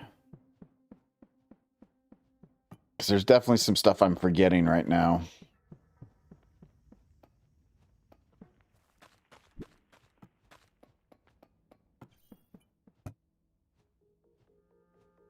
Yeah, I've already put all that there.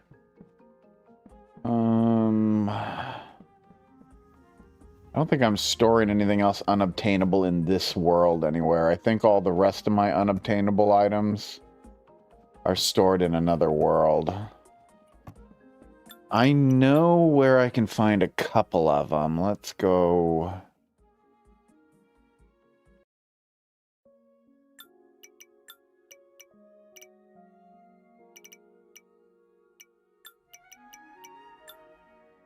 Here.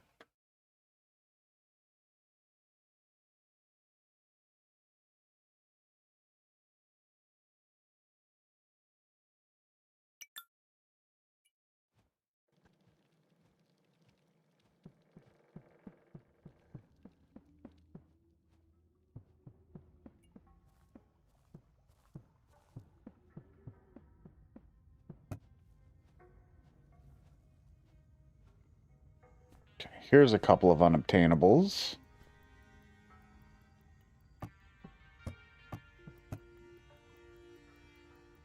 Here's a couple more.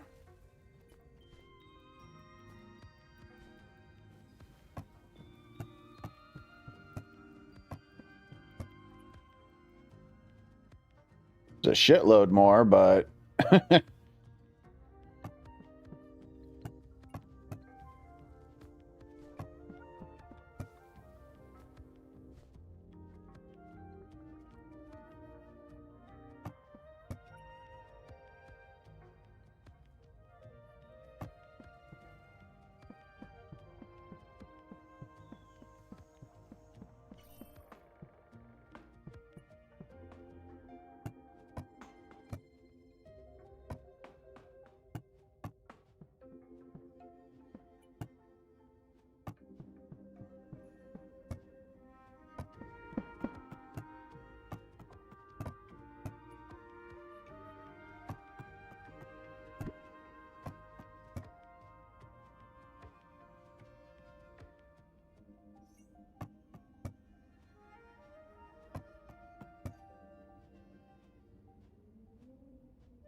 Did I place a lava rock ground?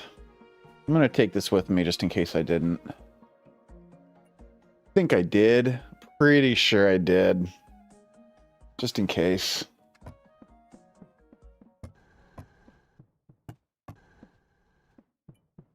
I know I have a dark stone floor around somewhere.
Here we go. Darkstone. I knew I had some somewhere.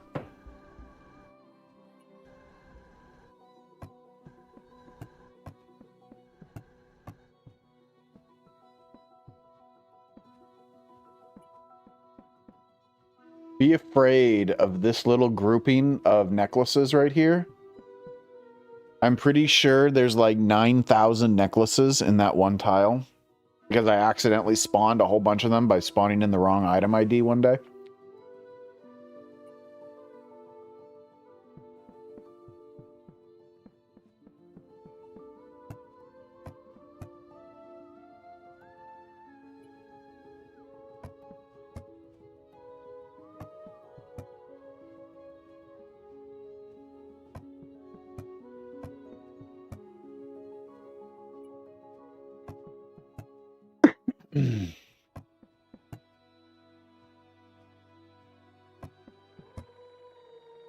This is my original main world. Well, not my first main world. This is my second main world. So there's a lot of stuff stored here. I made this during early access. Like, I don't know what the hell this is. But I've got it.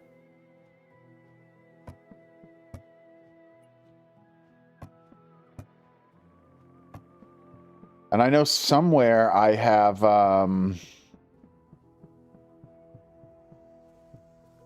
those rocks that fall down from cave-ins. I've got a bunch of those somewhere. Back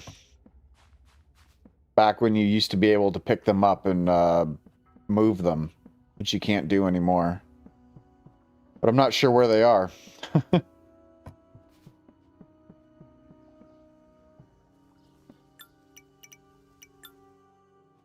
I'll find them.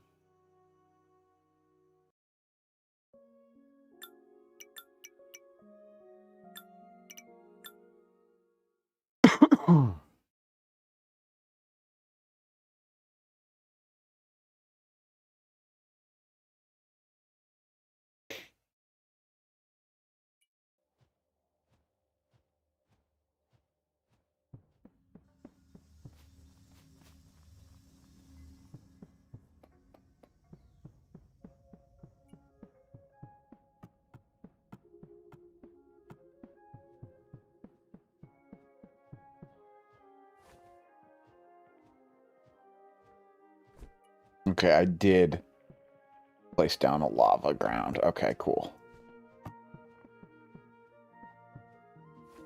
1, 4, 5. I need 5.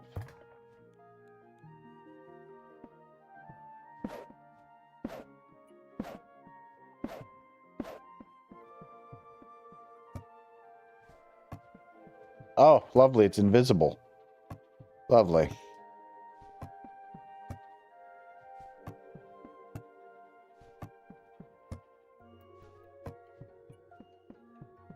So whatever the hell this thing is.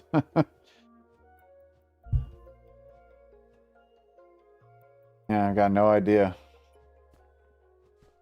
But it's invisible, I guess.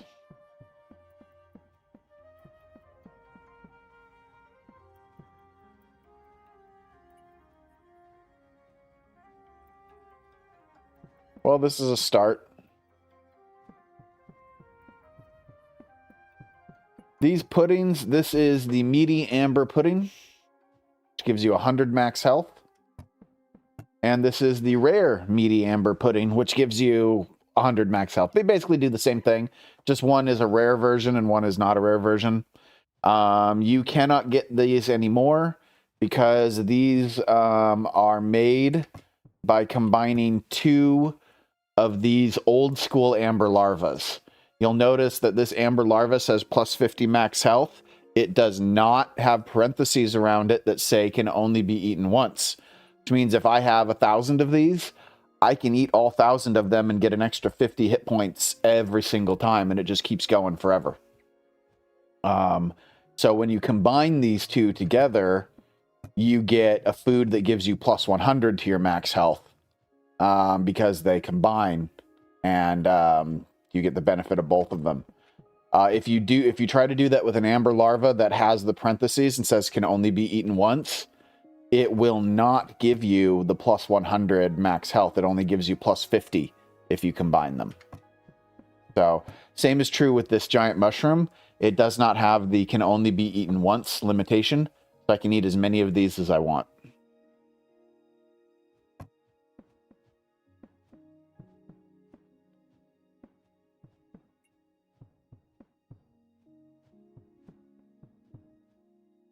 Can I recommend a good example for auto cooking at the end of Crop Critter Farm? Well, I do have a video coming out for that. And I'm going to have a second one that I still have to make for it. So, yes, I just recommend being patient. The video will be out soon. If you can't be patient or you have to have it right now, you can grab a membership to the channel. And it is available at all membership levels right now. It will be available to the public soon, but I don't remember exactly when.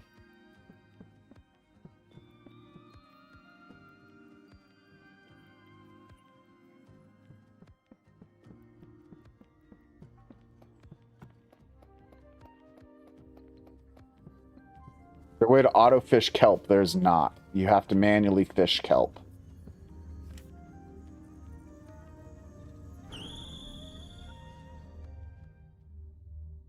Yeah, I do have one coming, Jacob. But just to give you like a sneak preview, this is kind of the design.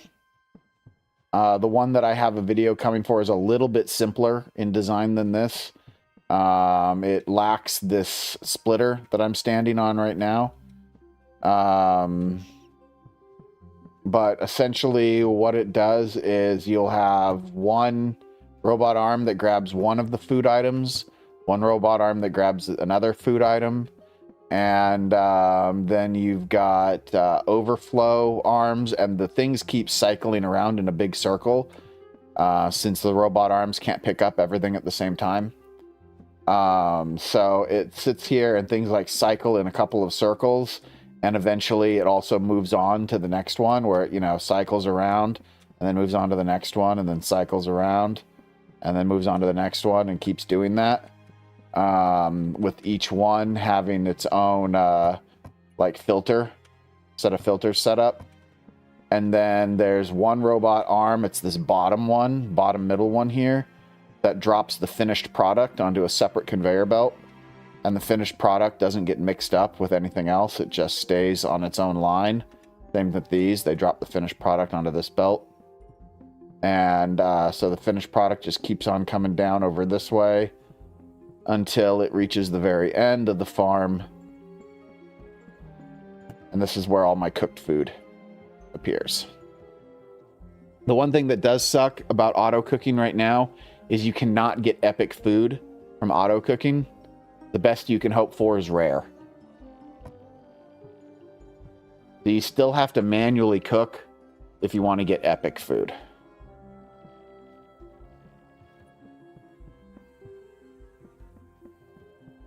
Also, I'm not entirely convinced this is the best design when it comes to cooking. Because, for example, myself, I use golden bloat oat, like, for everything. As you can see, one of these filters is always for golden bloat oat for me. And this design does not work very well for golden bloat oat. Or it doesn't work very well if you have one crop that you use in, like, all of your cooking. Because if you have one crop that you use for, like, all of your cooking, then there's a big diminishing returns, as you are most likely to get all of your golden bloat oats essentially in your first one, and you're not going to get much, and you're not going to get a lot of golden bloat oat as it goes down. There's going to be like a diminishing returns in the amount of golden bloat oat you get as it keeps moving down the line. And I need to fix that. I don't like that design. So that's why I only have one cooking video right now, and it's this basic design, but it's designed to have a different crop and a different fish in every single one of your setups, so that you're never overlapping on any of your crop. You're never using a crop or a fish more than once in the farm. And if you do that, this design works really, really well. But if you're like me and you use a shitload of golden bloat oat or a shitload of one specific crop or fish, I feel like I need a better setup than the one I have currently in place. So I just haven't taken the time to sit down and actually figure it out, you know?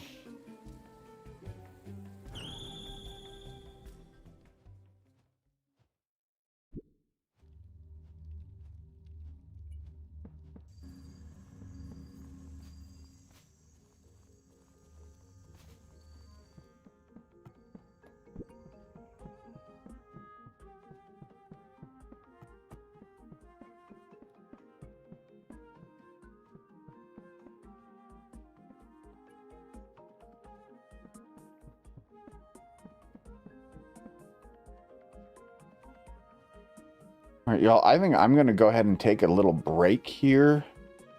Because I've been streaming for a little over 3 hours now, and I'm getting a little tired. I need to take a bit of a break. But I don't really want to quit just yet. So I think what I'm going to do is I'm going to take about a 10-minute break, maybe 15 minutes at most. Grab myself a drink, do a quick stretch. And then we'll come back and we'll keep working on this thing. I want to start maybe like putting together sections for like different weapons. Like, here's all the swords, here's all the axes, that sort of thing. And we'll go from there, and we'll see what we can get. I may also have to set up some like individual areas. Because I want to give the rune song, I want to give all the legendary weapons their own like section. So we may need to create a third room. Maybe I'll put another room down here on the right. You can come in on the bottom on both sides or something. Have a little room here in the middle. And yeah. Anyway, we'll figure it out. I'm going to take a quick break, and I will see you guys in about 10 to 15 minutes or so. All right.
Hey, y'all, I'm going to be another minute. I have to get off the phone with my heating and air conditioning company, as my heater has apparently just failed.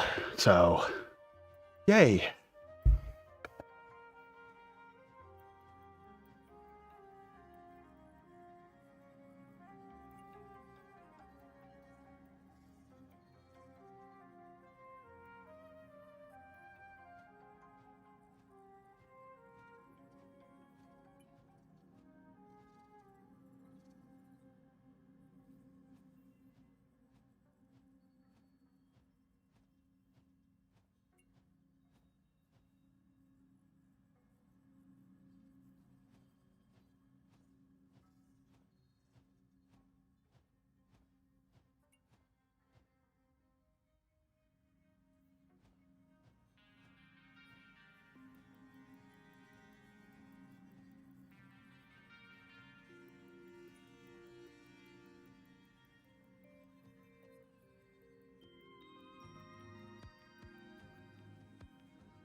All right.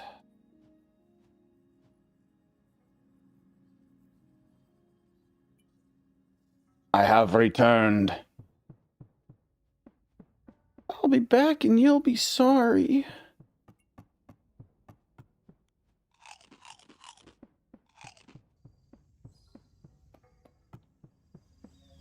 So I'm feeling a little inspired to work on the cooking farm. So let's do that.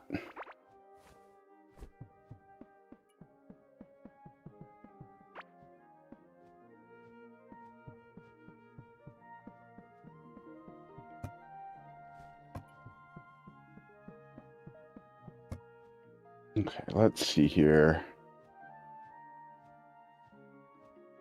I need robot arms. I need conveyor belts. I need wires.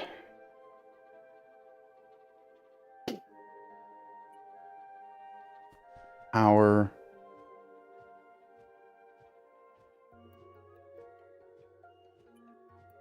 Need item collectors.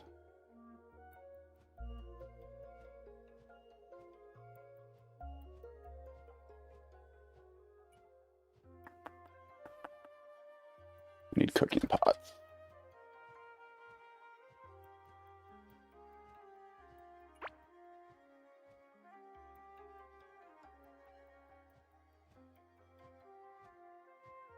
All right.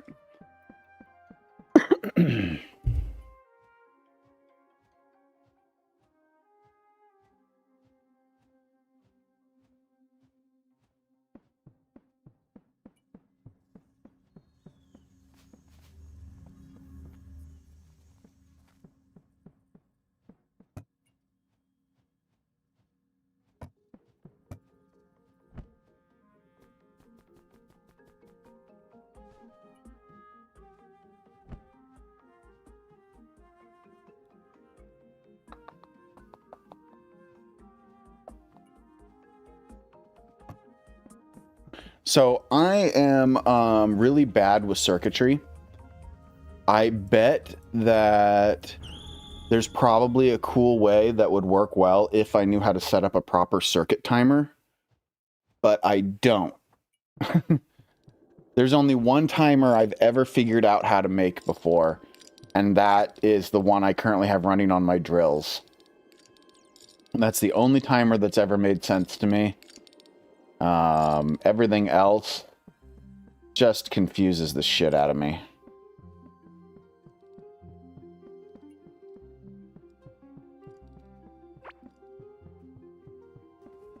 So I'm going to go ahead and disconnect farm right there, and I'm going to let all of this shit run through it. It's going to take it a couple of minutes.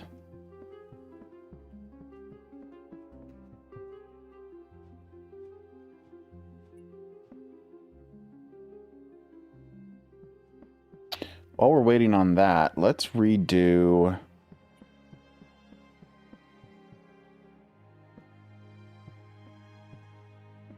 Let's redo this farm a little bit.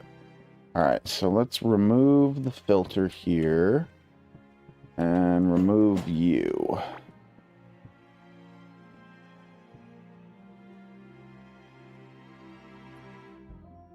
Okay, I'm gonna...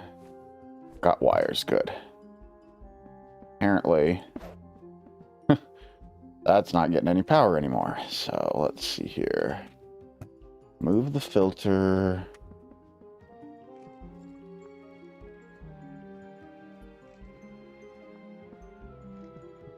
Of course. Move that. Filter.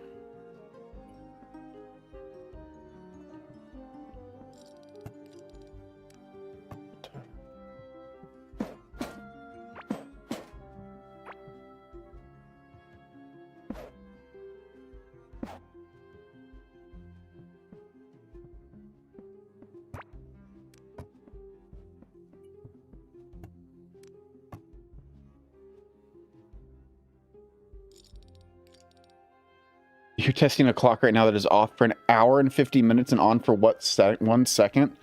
Wow.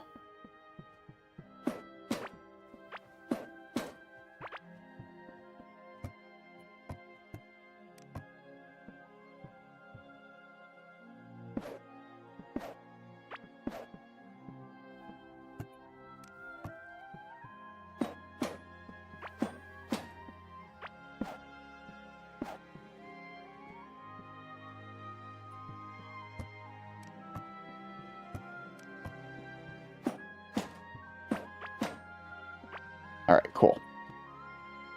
Now my critter farm works exactly the same as it was working before, just with fewer robot arms now. So it's slightly more efficient. All right. Let's tear some shit up.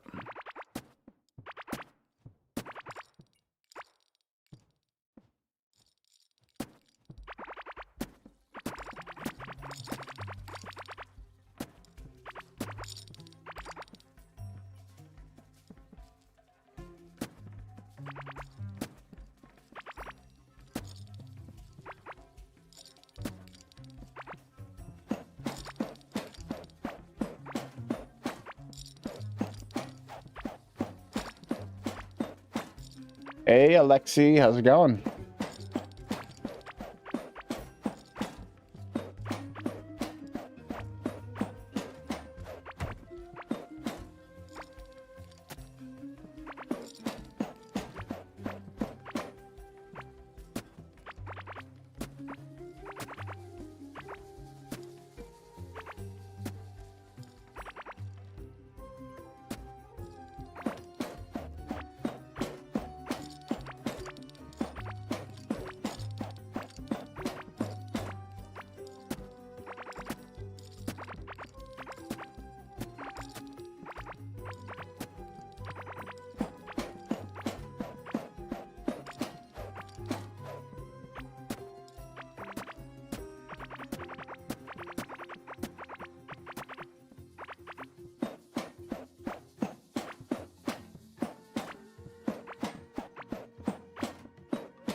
Hey, Zedru, I've been having a lot of success using cattle in my void farm.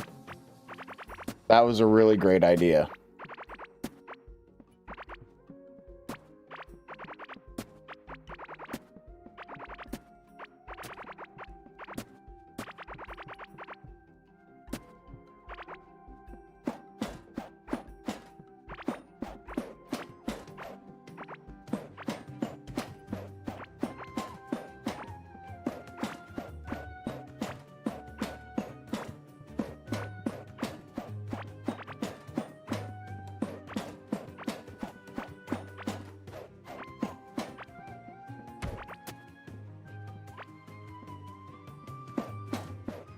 Credit to Kidgy Kind. All right. I will probably forget that name in about 5 minutes. But I mean, I try. I'm just so bad with names.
Why am I dismantling? I don't like the design. I'm not happy with it. So we're going to rethink this.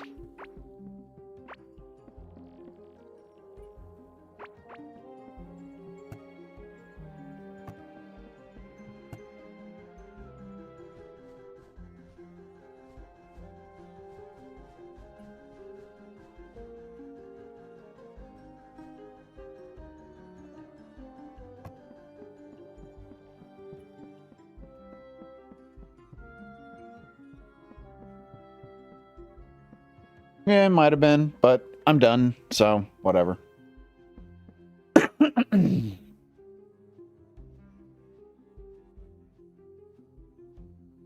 Yeah. Okay, so let's think about this. What I need, I'm gonna not necessarily do this where I'm in a final spot, just because I need room. I need some room to make sure I've got room to play. So let's see here. Let's give myself a little bit more light too.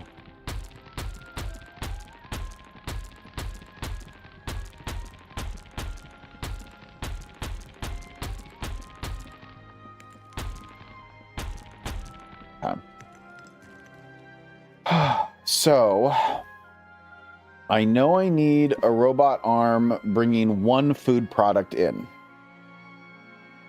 I know I need a robot arm bringing a second food product in. So I have to do that at the very least with 2 food products. Now the question becomes, do I put them on opposite ends or do I put them like this? This is the way I have it in my original design. But I want to consider the possibility of doing it this way. And if I do, how am I moving finished product and where am I putting it? So what I'm kind of thinking is a giant conveyor system. But let's see here. If I have something that pulls it out, then I have to have something that moves it back onto a line. If I've got, okay, I've got 2 things coming here, coming here.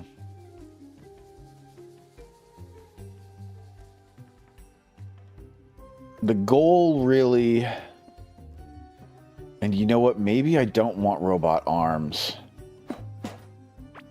Maybe I do for, wait, okay, hold on. I'm thinking about this. Because this needs...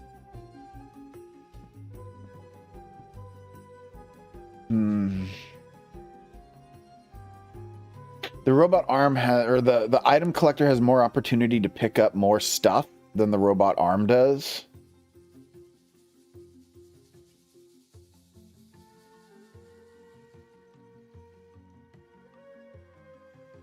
Sorry. What's this, Alexi? You have to find the tree in the jungle for all of your characters. The loot with the fruit for permanent life. There's only one of those trees per world. So if you have multiple characters that you need to do that for, you're going to need to make multiple worlds. And the tree is an exploration-based spawn, and it's... oh, no, I'm sorry. That just changed. It is now a seed-based spawn. However, its seed location is anywhere. So it now spawns anywhere in Azios's wilderness, and there's no predicting where it could be. Unfortunately, you just have to find it.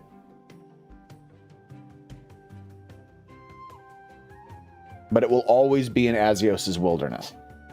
So there is that.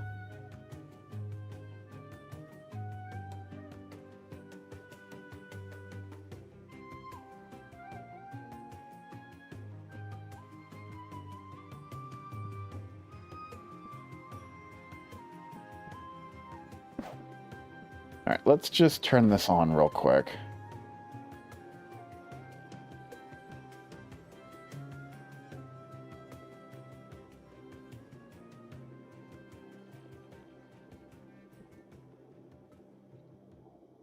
I'm going to make 2 in the line, and I want to do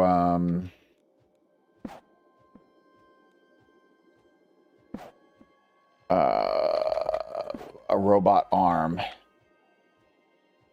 here this time.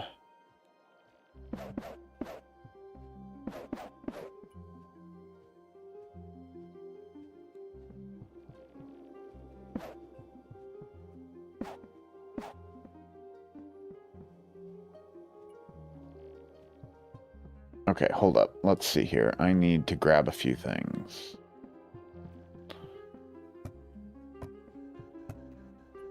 Grab that.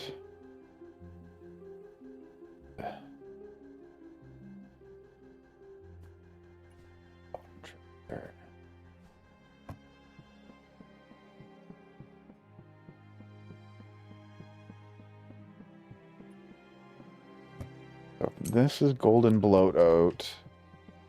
And this is golden bloat oat.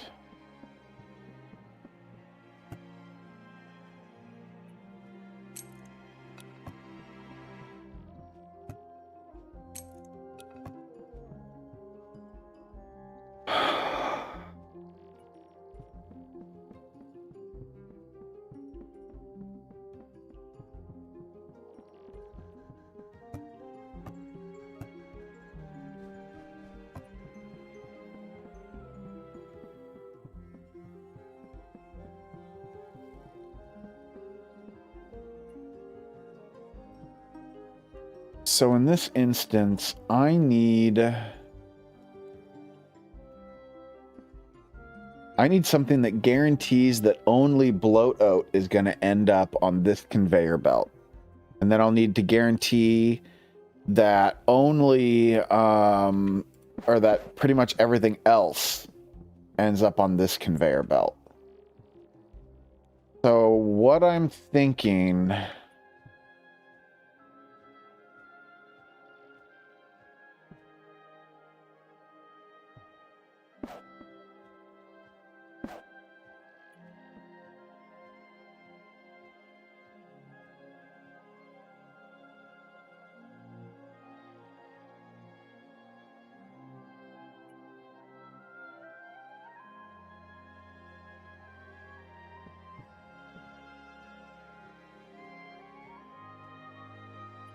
Sorry, I'm just trying to visualize.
Yeah, that's my big worry. Oh, okay, it made it through. Still, there's a diminishing returns. 99% of these are getting picked up by the first one. That's still a big problem.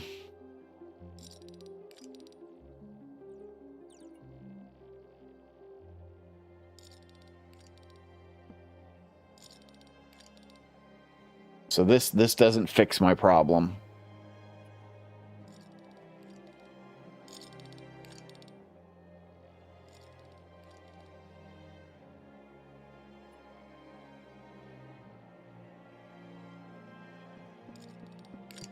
Let's see, how much did I get? That's 71. Yeah, I got like 10. Yeah. Come in between the arms with a splitter.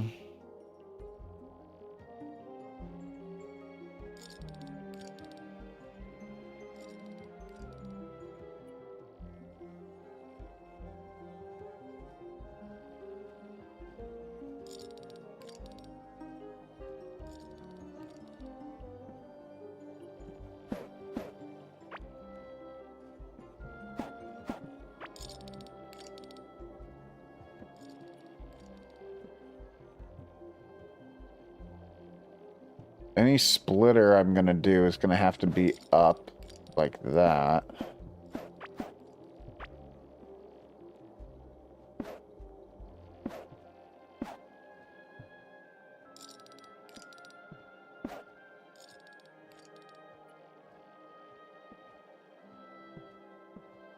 Mmm, 200 bagels. I'll take a bagel.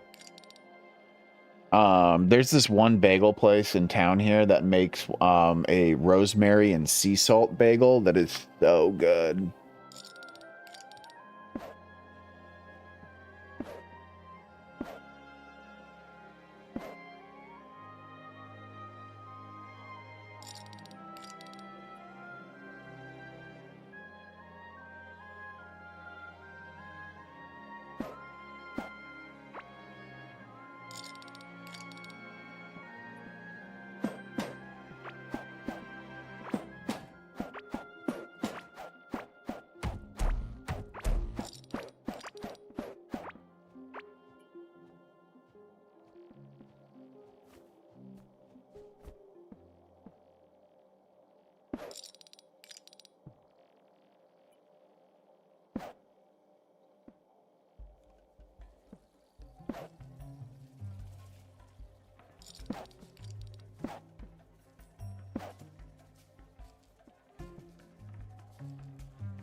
I'll take everything.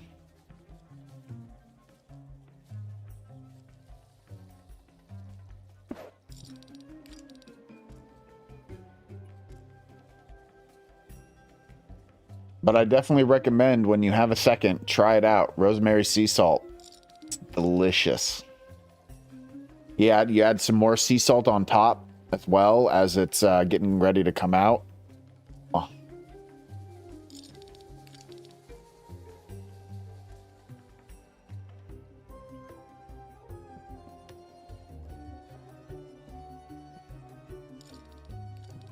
Put 2 spaces above the arm.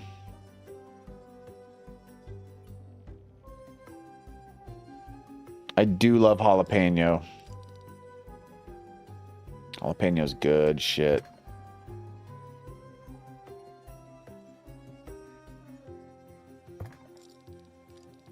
Right, hold on one second. Let me stop that for one. Let me give this design a quick test.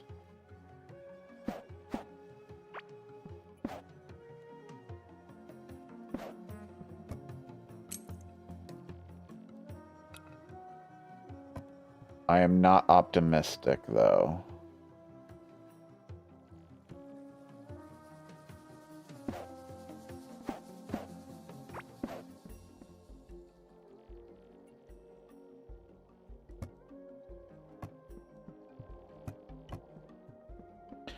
So I'm trying to design. I'm trying to fix a design problem in my current cooking farm.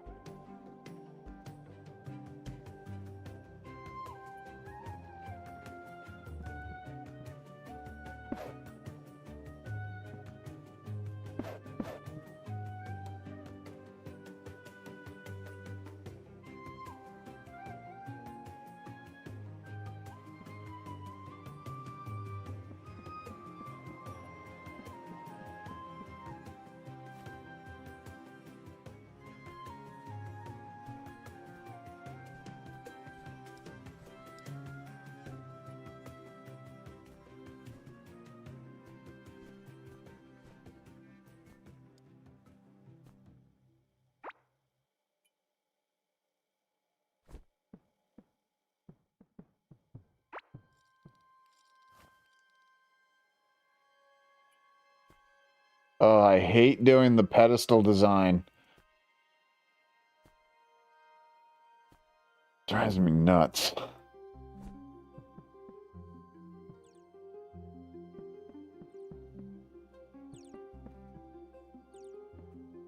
Non, thank you so much, man. I appreciate the membership.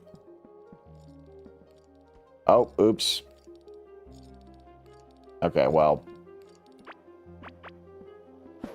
That's an easy fix. Let's try that again.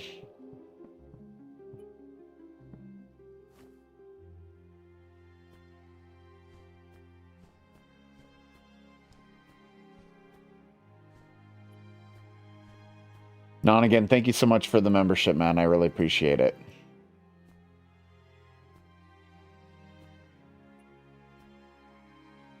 You have early access to videos now and can vote on other games that I can play. There is actually a voting up and running right now for a Pokemon game.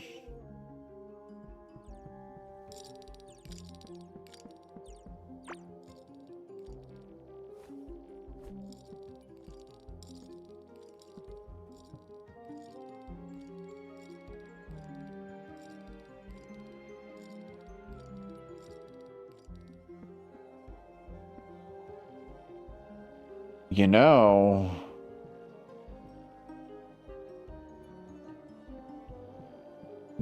that's not bad.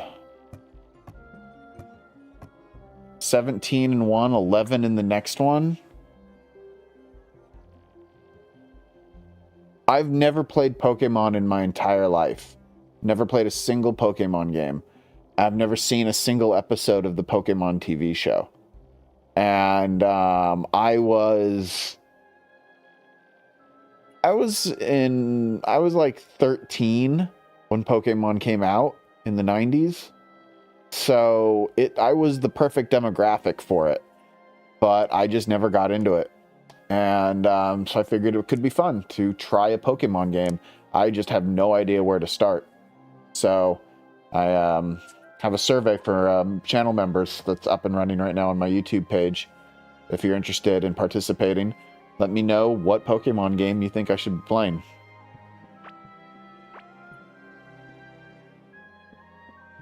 Ideally, one that I can get with an emulator. I do not have any money and cannot afford to buy a Switch. So, something that I can emulate is ideal.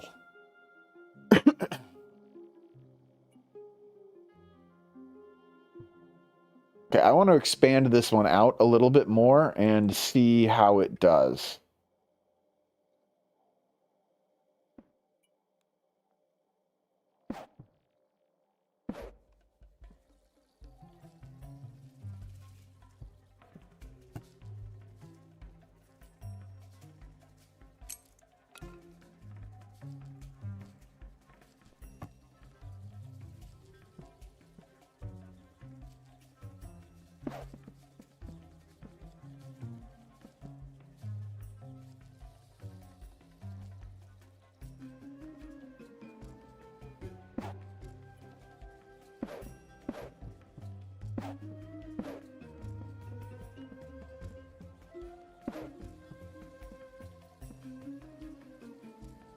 The fish catch with the new item give XP for AFK fish. No. If you do everything with the AFK method, you will not get XP, whether it's for a fish, crops, or for cooking. If you're not the one that plucks the crops, that fishes up the fish, or that pulls the food out of the oven, then you do not get experience for it.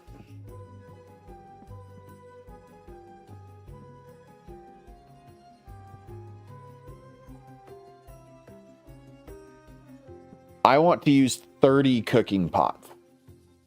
And so that diminishing returns is a big issue with that many cooking pots.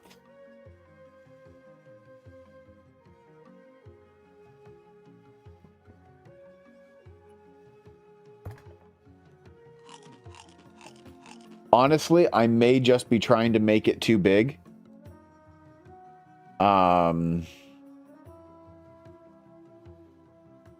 And it may be that I need to like segment it down into smaller groups. Like maybe a group of 5 that comes in from one crop, you know, and then maybe, because like right now it's just designed to be one giant farm from crop to critter to fish to everything else. But it may be that I need to segment out my cooking or my bloat out farm itself separately and have it have a completely separate conveyor line coming in. And it's entirely possible.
Let's see what it does.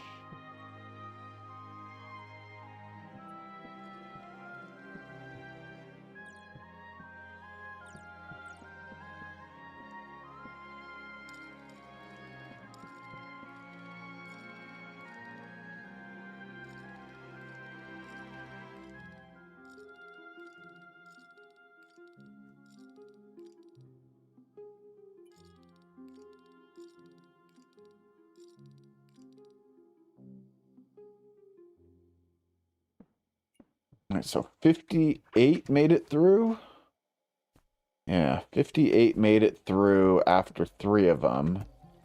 That one had 40, 89, and of course the lion's share still made it into the first one.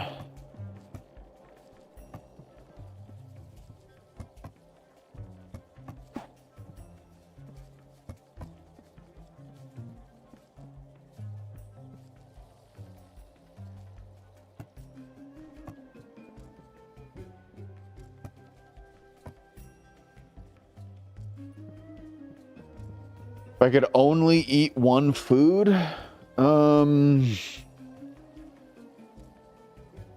would be Tortoise kingfish mixed with some sort of golden crop, like probably golden pupaya or golden sunrise.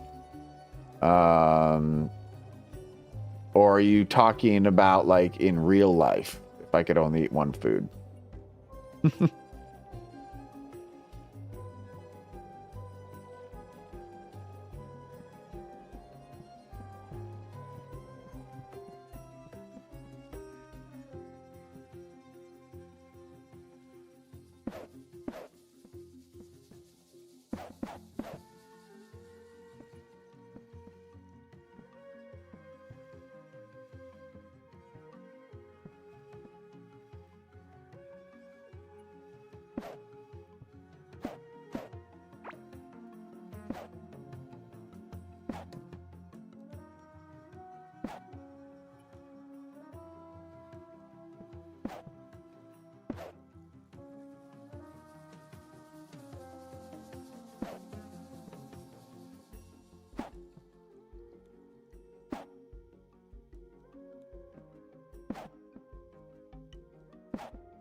An auto alchemy farm? I'm not sure what you mean by an alchemy farm.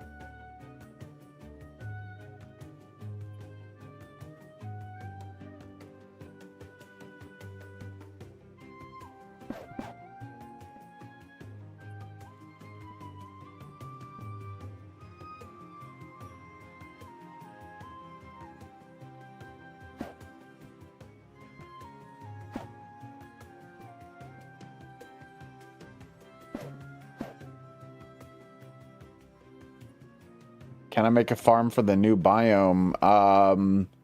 There's no new crop in the new biome to make a farm for. You could make a farm there if you want, but there's no reason to. Unless you're doing it for like roleplay purposes or you just feel like putting a farm there. And you need to transfer soil over. Like auto crafting potions. It's not possible to auto-craft potions because the crafting process itself for potions is manual.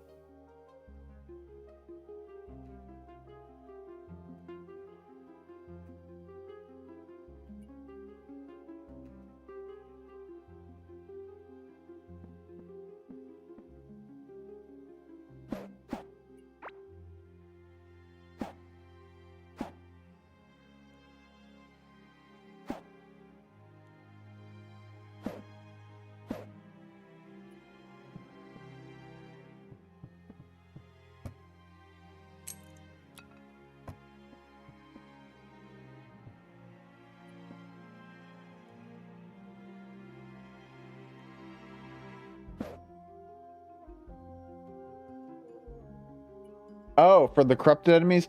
Yeah, I've already got one made for the automatons. It's coming out on Friday. And then I just finished last night a farm design for the void enemies that I actually like. I've been working on one for weeks now, and I haven't found one that I've been happy with, but I finally found one that I'm happy enough with that I'm going to make a video for it. So I should have that video up and running for members in the next few days, and will probably come out for the public within the next few weeks.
Yes, the king tortoise fish is desert.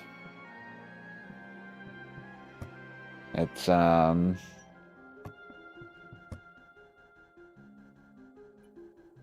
apparently I don't have any right now. At least not over here. But golden pupaya, golden pine grapple, golden sunrise, golden lunicorn, those are all really good damage boosts for specific class types. The golden pafungi is also really, really strong. So I would probably go with either like golden pafungi, or if I was ranged, I might go with like golden pine grapple or golden pupaya. I don't know. I don't remember which one's ranged, which one's melee. But one is good for one, one's good for the other. And I'd combine that with the tortoise kingfish.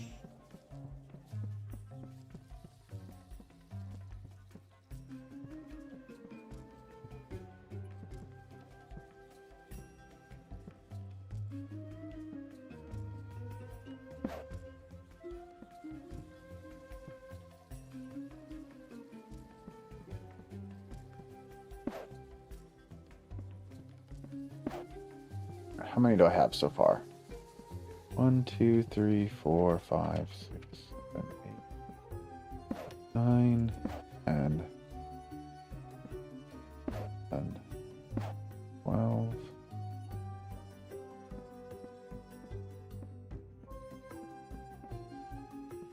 I mean, I'm not even set up properly because it's not even in the right spot.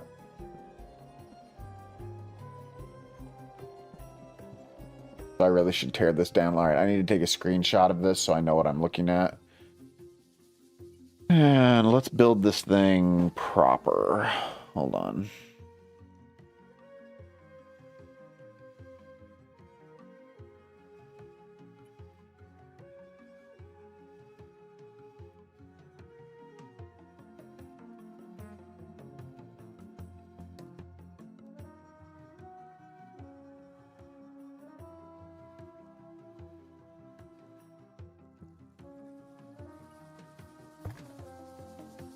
Okay.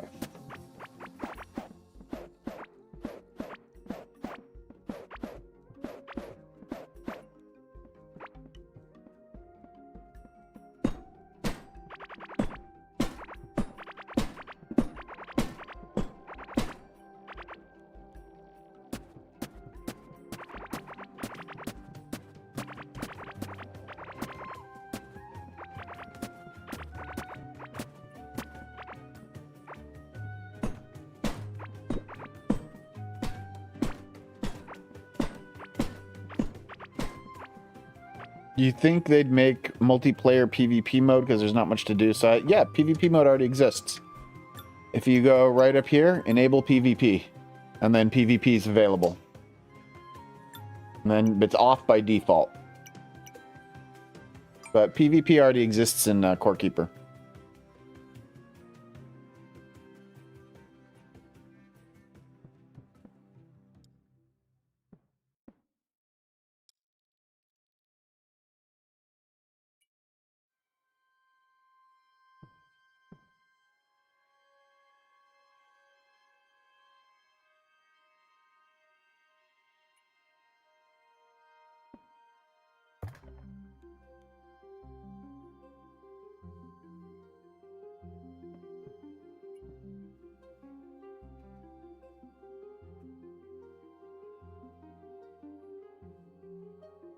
What's the rarest thing that I own?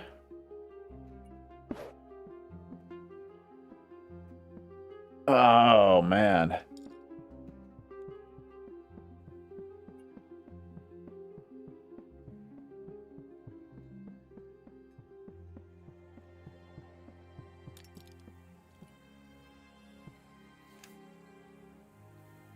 Oh, I have no interest in a ranked system in Core Keeper. That would require live service stuff. And I do not like live service games. I've got this broken core. This is pretty rare. I got this without mods too, as there was a glitch that let me pick up the broken core once. So I got that. I don't know if anyone else is left around that has one of those. That, you know, I mean, you can get it by spawning it in, but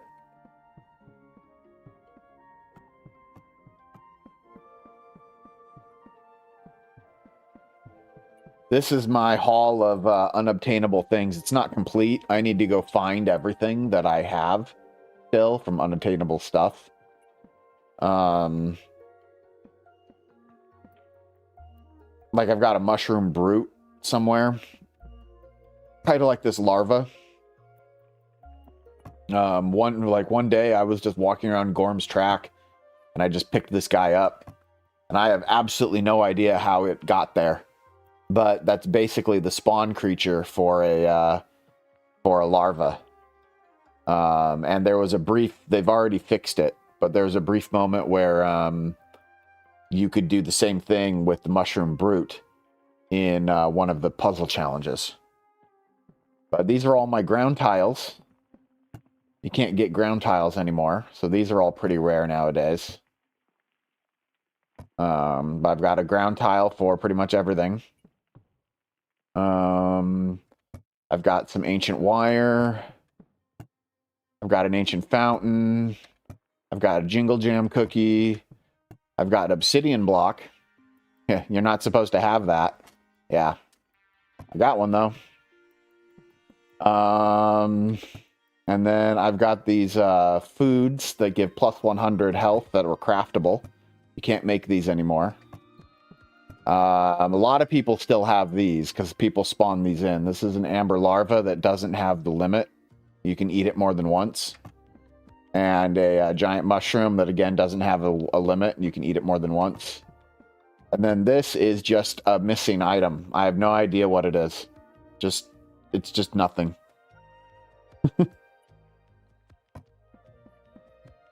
And again, I have more stuff scattered throughout different parts. I'm going to put more of it in here once I find it.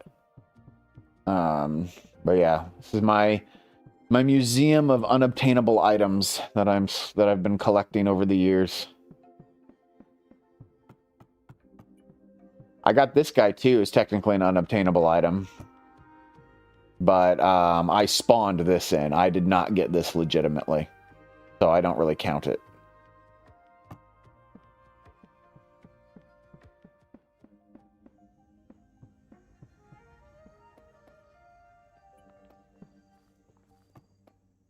Yes, guys, they changed it a few updates ago to make it a little bit easier to spot, because it was often invisible with its old icon.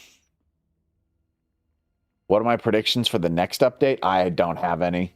Honestly, I have no idea where they're going with this story arc. But I'm very curious to find out. Every time I think I have an idea of where they're going or what they're going to do, they think of something that never occurred to me. So,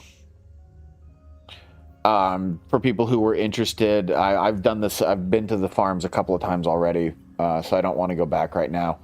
But this is my automaton farm. I've got a moat around it, which is important for automaton farms. Taking Martin Mintz, thank you so much for the YouTube membership. Welcome, welcome. Welcome to the Madhouse.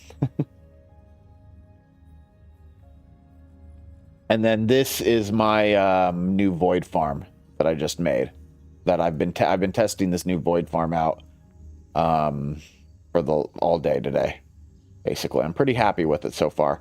Not like I'm not sitting here going like, oh my god, this is the best void farm ever. You will never be able to find a better design, because I'm pretty sure that someday we're going to find better designs. But this design checks enough boxes that I'm happy.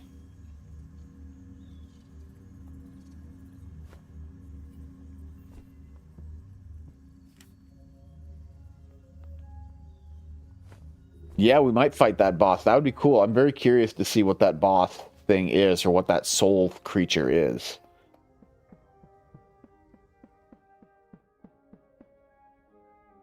Oh wait, I don't need to be here. I'm not working on the museum right now.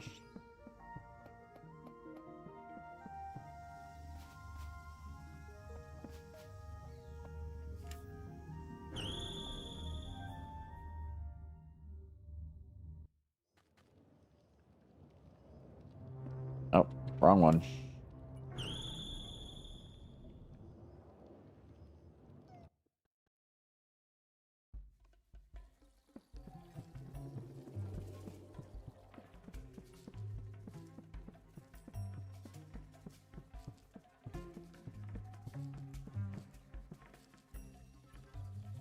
Okay.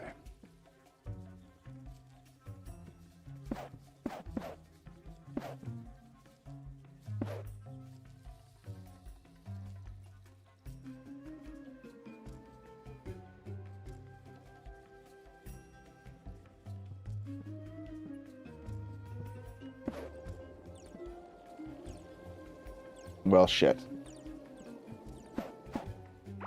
Didn't want to do that yet.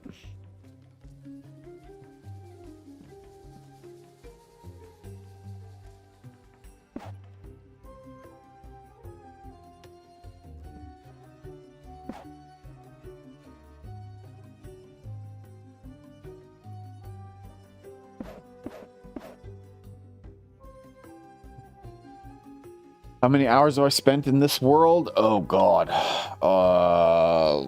Probably about 1,000 in this world. Yeah, probably about 1,000. So I was at around 2,000 hours when 1.0 launched, and I'm at around 3,100 now.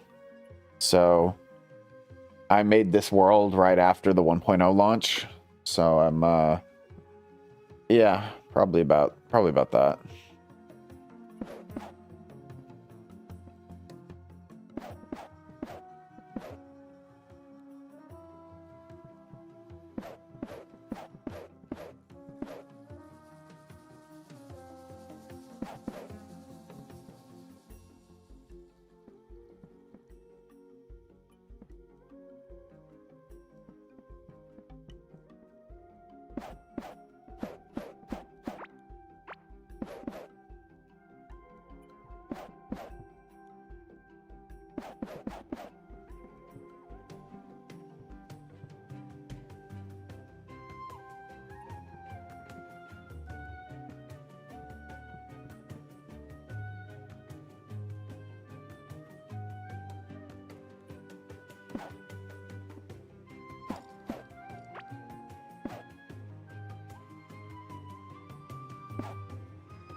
Feel very lost. You finished the game. You've only built a few farms. You don't know what else you can do. Well, it's really the kind of game where you can make your own fun. You know, it depends. Like, on how you like to play games. You know, I have found that I do have all the monster figurines, yes. You know, I get a lot of fun out of building, you know, these automatic kind of farms and trying to automate as much stuff as I possibly can. I don't have fun with circuitry, so I don't bother with circuitry. But I do have fun trying to figure out all these automated patterns. Like, I have created so many mob farms. Like this one right here, this mob farm is all crystal crust. And it's huge. Absolutely huge. I mean, look at it. It's bigger than my freaking dirt biome. It's bigger than Gorm's Track. I've made a mob farm in the passage. And I've got this other mob farm here. So I enjoy figuring things out and building things. So games like Factario I find very enjoyable as well. I like strategy kind of games like Civilization, StarCraft, that sort of thing. Those are a lot of fun for me. I enjoy puzzle games too. I recently played one that was called like House of Da Vinci, which was a lot of fun. It has a sequel that's House of Tesla that I played a demo for that, and that was fun, but I haven't played the full version of the game.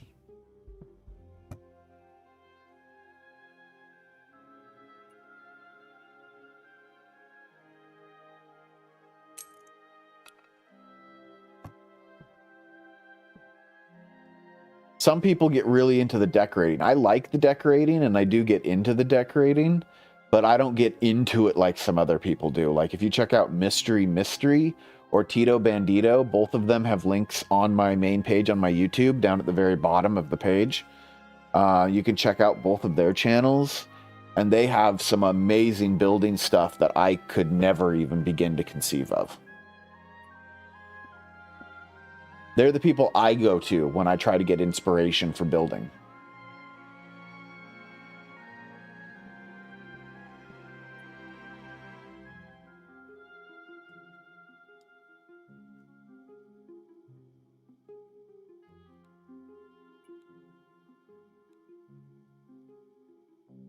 Courtkeeper was this weird anomaly for me too, because this isn't normally the kind of game I go for. Not that I don't like it. I do. But it's definitely not my normal game. I also, honestly, I love survival games in general, which is actually what drew me to this in the first place, was that it's kind of a survival game. It's survival light, you know, especially when compared to the kind of survival games I normally play. Like, I love Green Hell. I really enjoyed Conan Exiles. I really enjoyed Ark. I really enjoyed The Forest. So I love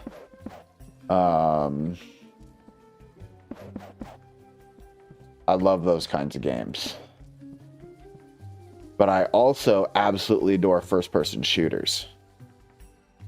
And third-person shooters. I'm not indifferent. I like to shoot things.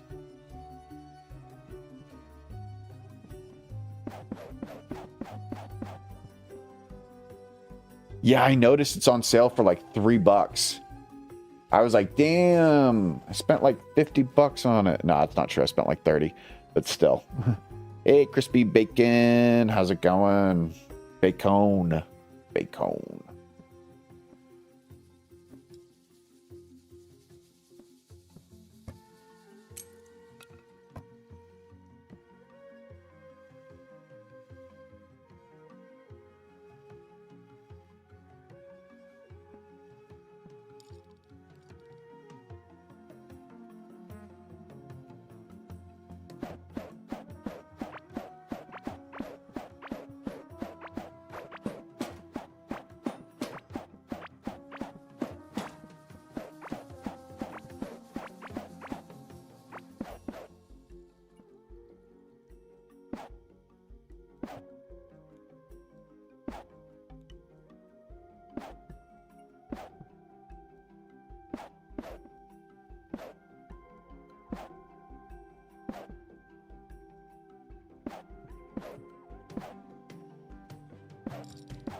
Almost ready to tackle the third boss. You haven't quite figured out how food works without overlap.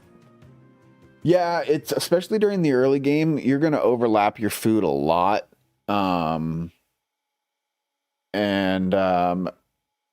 It's just the nature of early game. Don't worry too much about it. Just find the best buffs that you can get your hands on at the time. Marbled meat is really good in the early game for a good damage boost. That one is one I highly recommend. Have I tried Terraria? Yes, I have. People say Core Keeper is basically top-down Terraria. I disagree with that assessment. I don't think Terraria and Core Keeper have anything in common. I have played Terraria. I do not like Terraria. I find it very, very boring. And it's not my kind of game at all.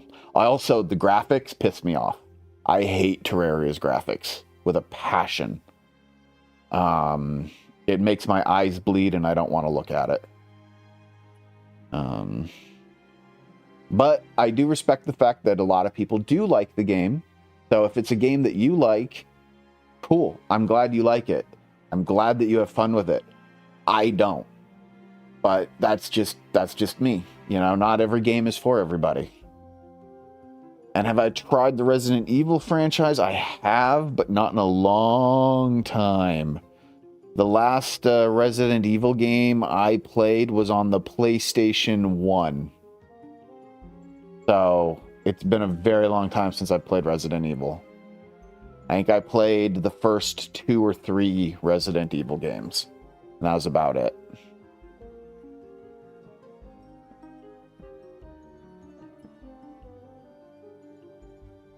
Hey, the Draken King. How's it going? I am working on a cooking farm. I'm trying to fix the big problem that my cooking farms have, which is a major diminishing returns problem on golden bloat oat.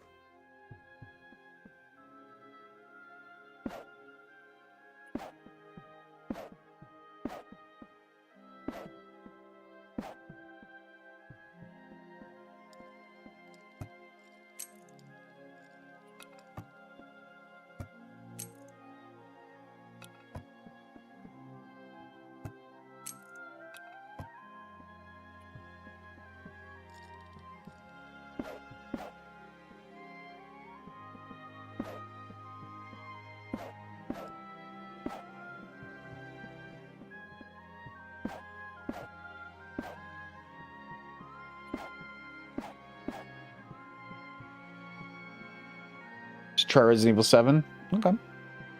If it's available on PC, I'll give it a try.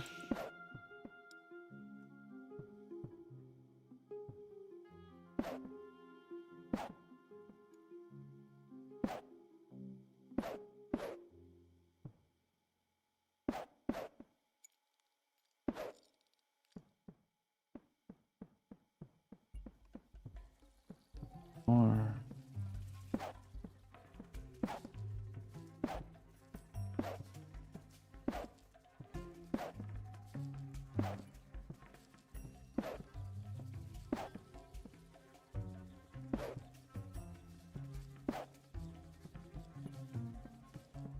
Ooh, I can keep going.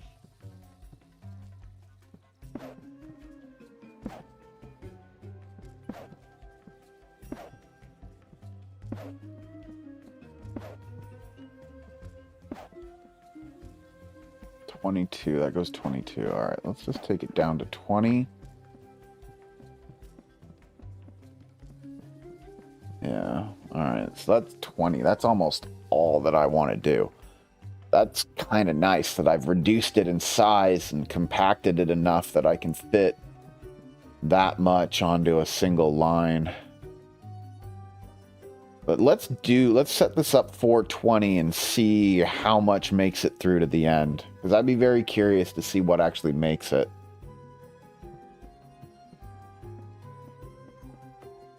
It could be entirely possible that by the time you reach 20, you're not getting anything through.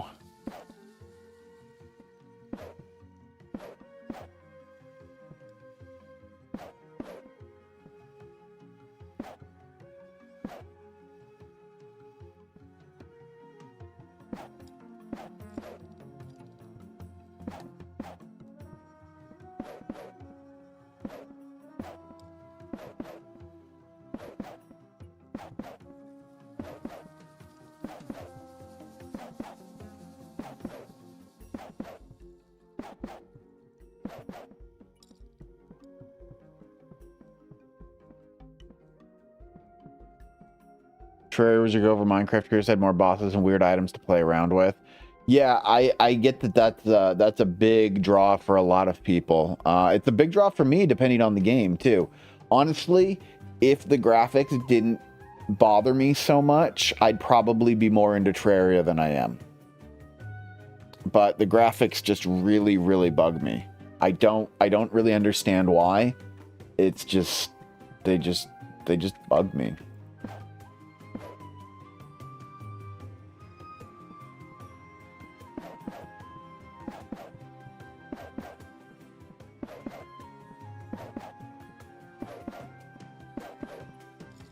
And one of the reasons why I've often found it unfair to compare Terraria and Core Keeper is because Terraria is so focused on moving to the next boss, killing the next boss, and getting to the next, like, upgrade in gear.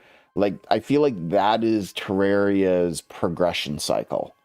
Correct me if I'm wrong, but it seems like Terraria's progression cycle is basically like, get the next best gear item you can, kill the boss, get the next best gear item, kill the boss, get the next, kill the boss, and everything else is built around accomplishing that, for the most part. And I feel like if that's how you play Core Keeper, that's fine, but I feel like you're missing out on a lot of what Core Keeper is if you reduce it to just kill the boss, get the next item, kill the boss.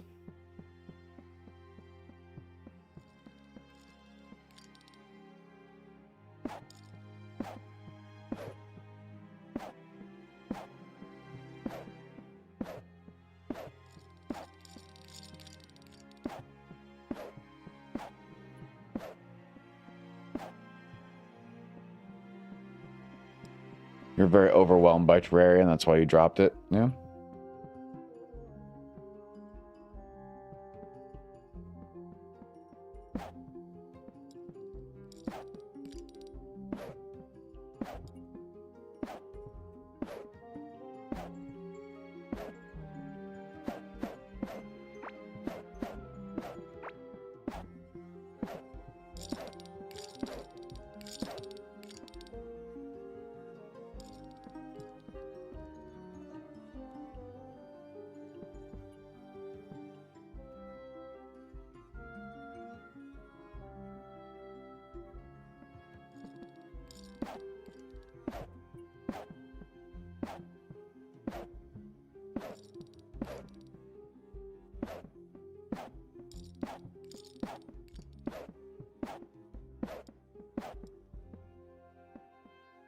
Am I going to be adding Santa's little helper to the automation cooking setup? I hadn't considered that. But I suppose that is something that you could do. Just set up a quick diversion. Because he just needs raw crops, right? So you would just need something at the crop level. Maybe do something with crops you're not using. Do a robot arm, pull it off to the side. Probably be all you really need to do.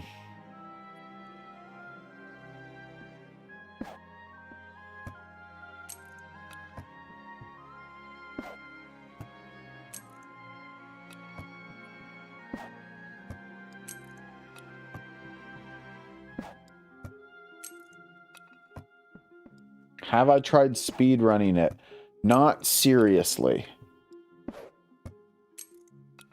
I have considered speed running it, and usually when I start playing a new just game in general, I kind of start speed running it in my own head. But I have seen the current world record speed run, and That guy does stuff that I'm afraid to attempt. You know, like for example, he kills Glurch so fast. Like there's a few other things I personally prefer to get before I go after Glurch. And he just goes straight there practically. So I'm very impressed with the guy with the speed runners for Core Keeper, because they got some balls on them that I definitely don't have.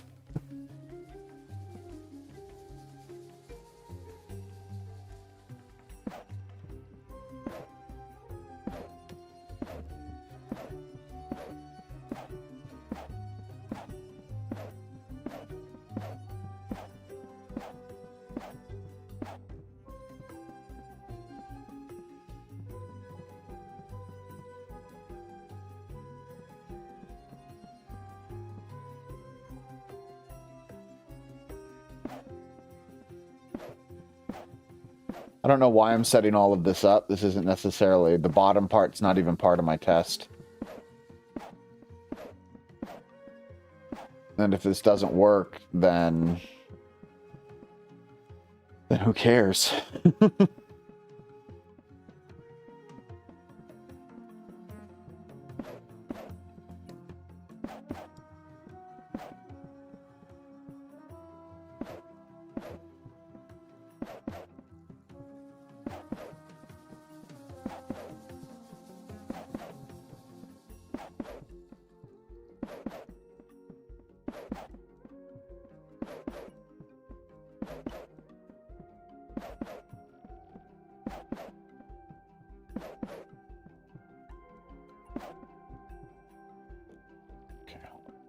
Here.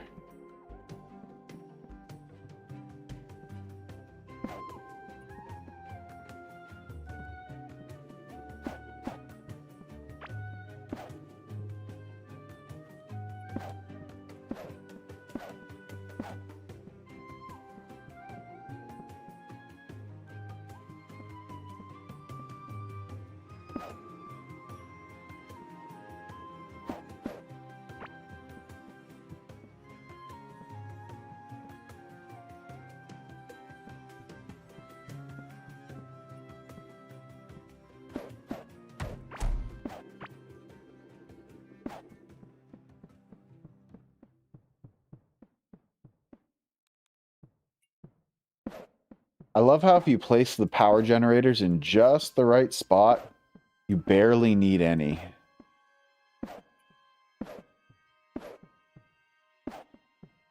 Sorry about the siren, you probably hear in the background.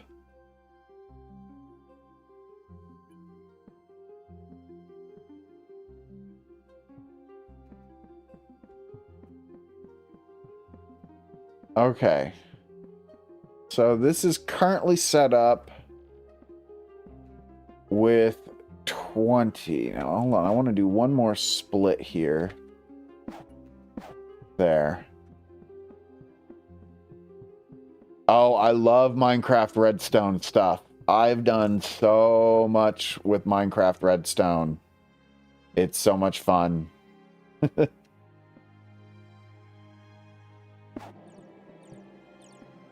Okay, I need to break this further up. Yeah, I just brought all that down there. Okay.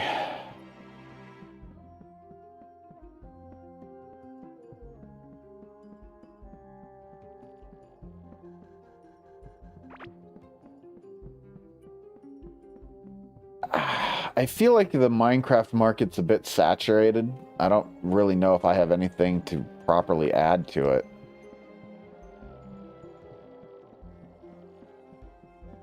Oh, Zedru, I don't understand Redstone. I don't understand it at all. I have no idea how Redstone works. When I try to do stuff with Redstone and I'm not following some tutorial video, I have no fucking clue what it does, and it never works right for me. I'll sit there and I'll build something with Redstone, and I'll be like, this is not working. So then I'll have to look it up, and then I'll see a guide, and I'm like, oh, I needed to put this one thing here, and I move it, and it starts to work, and I'm like, okay, that made no sense to me, but all right.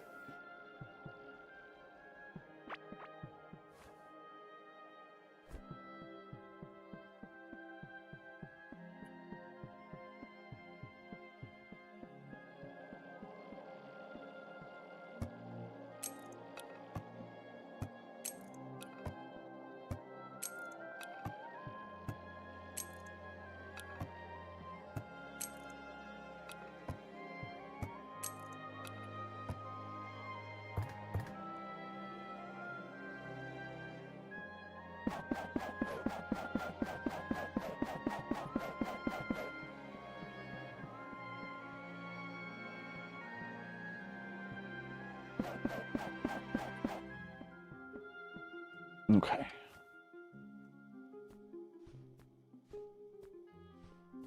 Yeah, I've seen people make some amazing stuff with redstone, and I find it very, very impressive. I'm actually starting to get into Hightail pretty heavily, and they're planning to add a bunch of automation stuff. So I'm hopeful that they have a lot of really cool automation that I can get into in Hightail.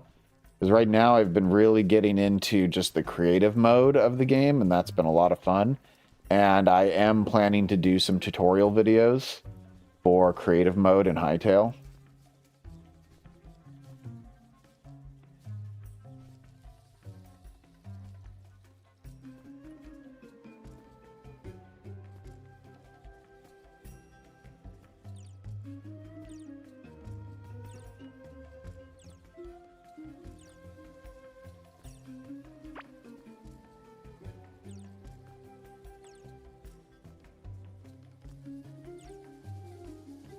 Crap.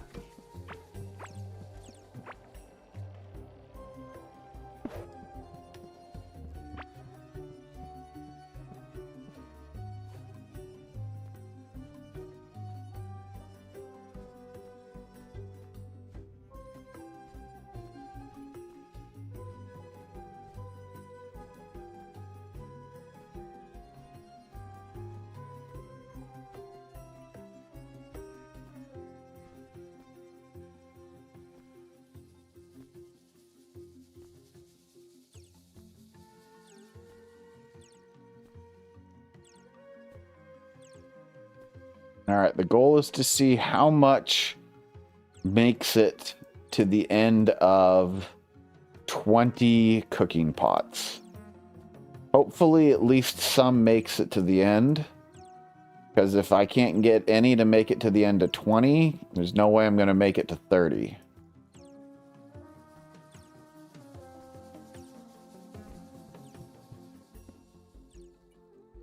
Hey, Owen Chris, how's it going?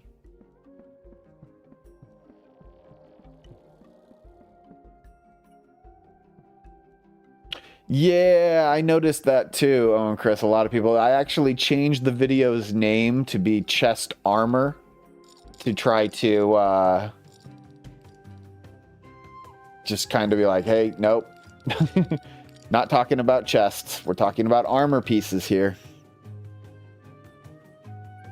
Yeah, we're getting a pretty heavy diminishing return at this point. Look at that. There's not a lot making it through. Look at how much more we have to go.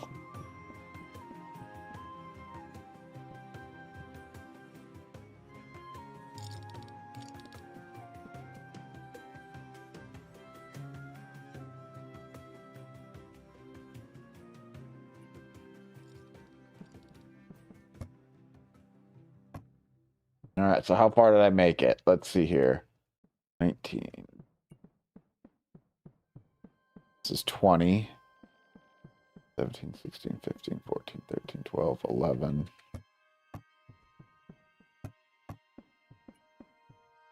11.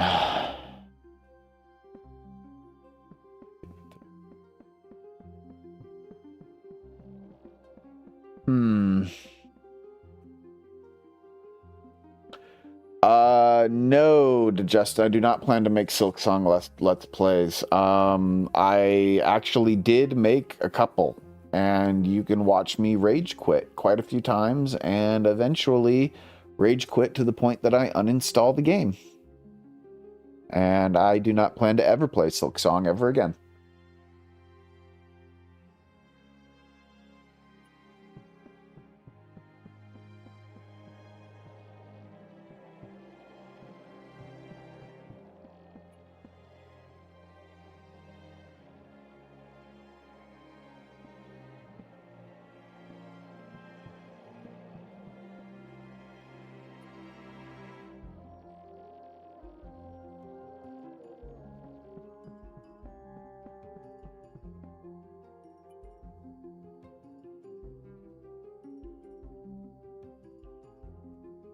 What's more wing?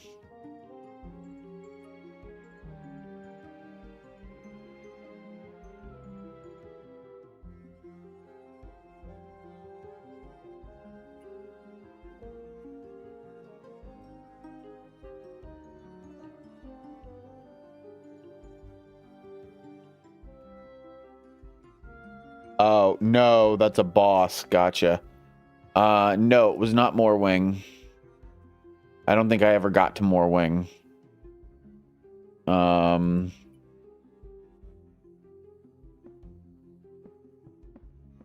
I know. I rage quit early. There was a so there was this event. It had a bunch of like bird creatures. They're like little bird creatures that they fly around and they like drive down at you.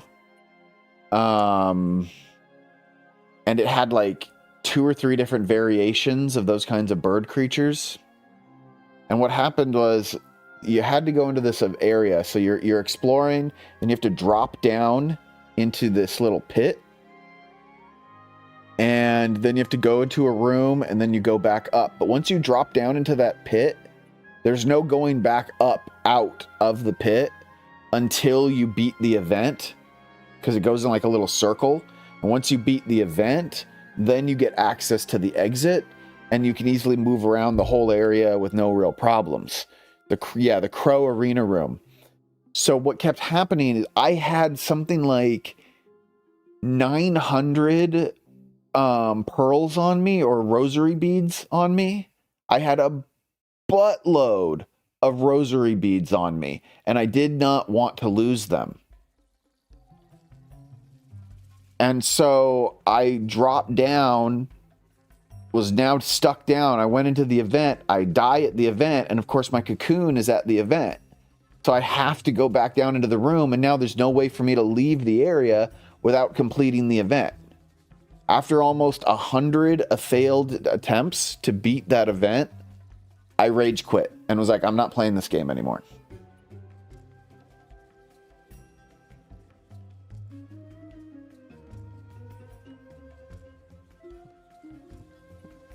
That's a really funny idea, Zedru. I probably should do that.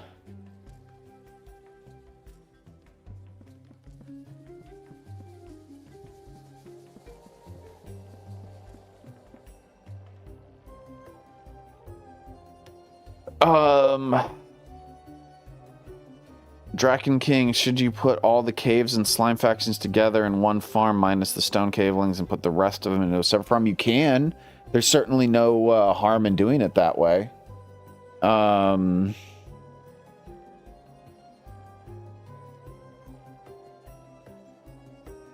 Yeah, I mean, you can definitely do that.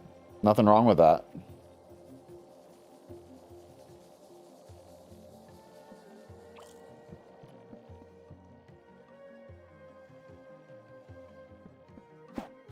All right, I've had some build-up on the farm in general right here. I want to see what it can do. Normally I would put filters on all of these bottom items here to only capture very specific fish or very specific crops. But I'm just going to leave it blank right now because I'm just testing and I don't want to spend all my time actually doing that.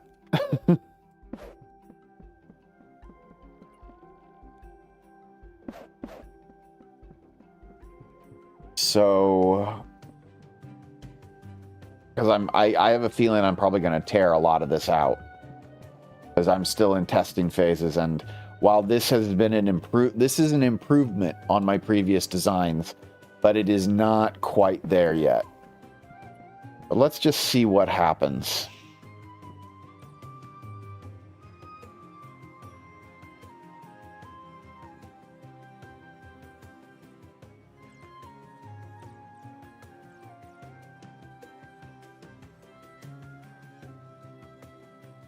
It's also good to know that I'm probably not going to need more than, I would say, 2, maybe 3 at the most, item collectors for golden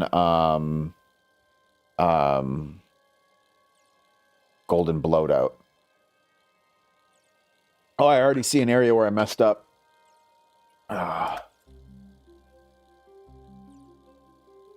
No clip isn't going to help me.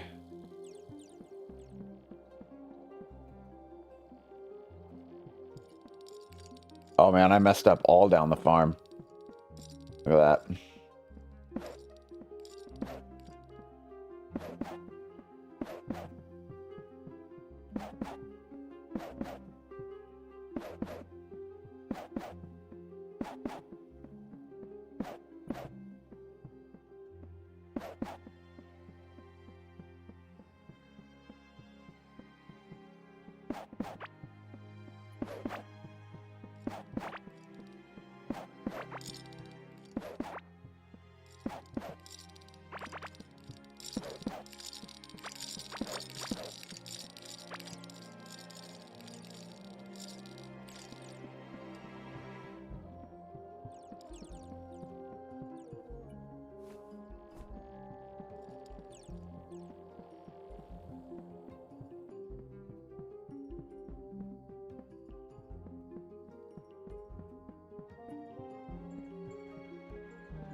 Definitely going to get some interesting recipe combos since I'm not filtering anything other than the golden bloat out.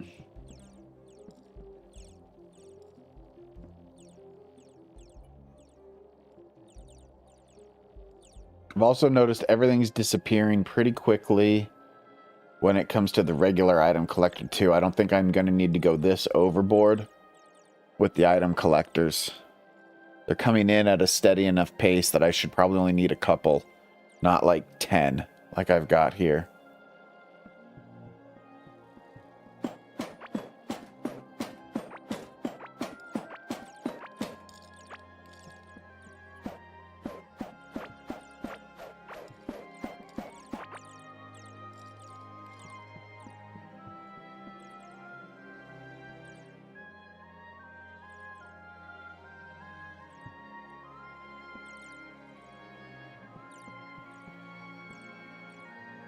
Yeah, the metal arm sound effect is pretty satisfying.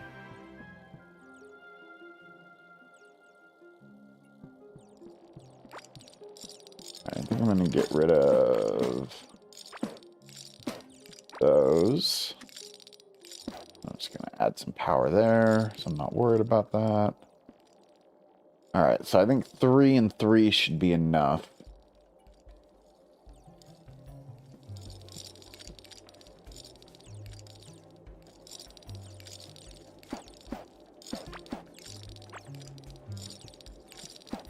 Actually, I can probably do this.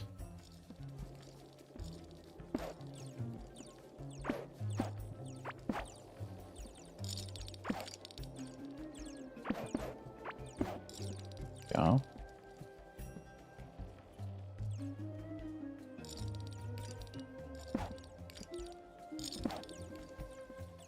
Just move those over, and then I won't have to deal with it anymore. There we go.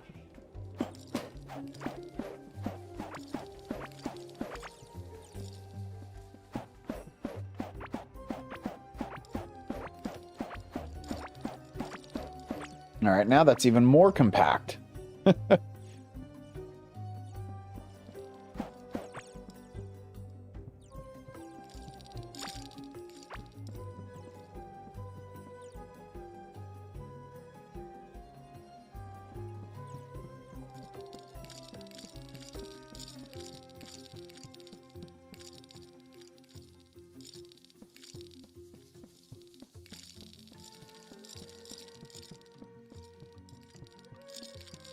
Like, but let's see here. Which ones are actually cooking?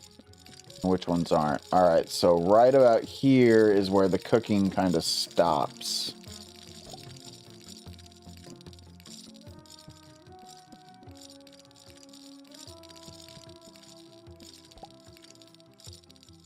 Yeah.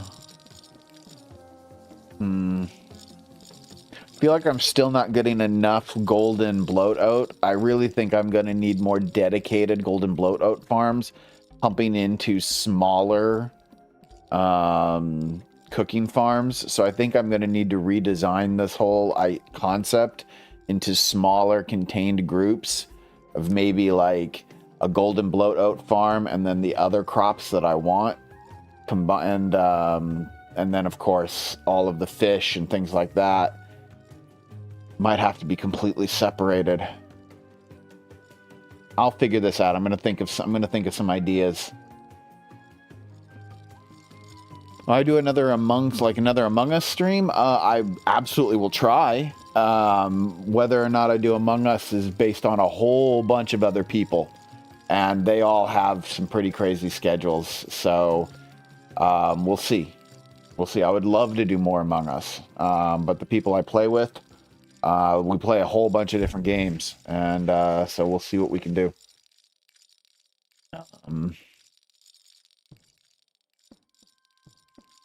Yeah, the Desert Guardian armor, I don't understand. I mean, I still need to try out the Desert Guardian with the Tome of Breach and the detonators and see how well those all work together. I still think those might have a chance of being decent together, but I don't know yet. I can try streaming with fans. That is true. I could. I'll be honest, I haven't really considered it much because it's been really just the last like 2 or 3 weeks that I've started having streams that have had more than like 5 people in them. Although lately things have been going pretty well. You know, I've got like 30 people on YouTube watching me and about 10 on Twitch watching me right now. So, you know, I can't complain about that. I'm loving that so many of you guys are tuning in right now. But it's a very new thing for me when it comes to streaming. I'm very used to only having like 2 or 3 people watching me when I'm streaming. But yeah, I've got no problem streaming with fans. I just got to wrap my head around that concept. So, anyway, one quick question, real quick. I just want to ask you guys. I asked this at the beginning of the stream, but how is my voice today? How's the audio? Has it been clear? Has there been any background noise getting through? Has there been any weird like hums or anything like that people have been hearing, even if it's just like something faint? I've got new filters set up on my microphone, and I just want to make sure that everything sounds good. Great, you couldn't even hear the siren? That's awesome.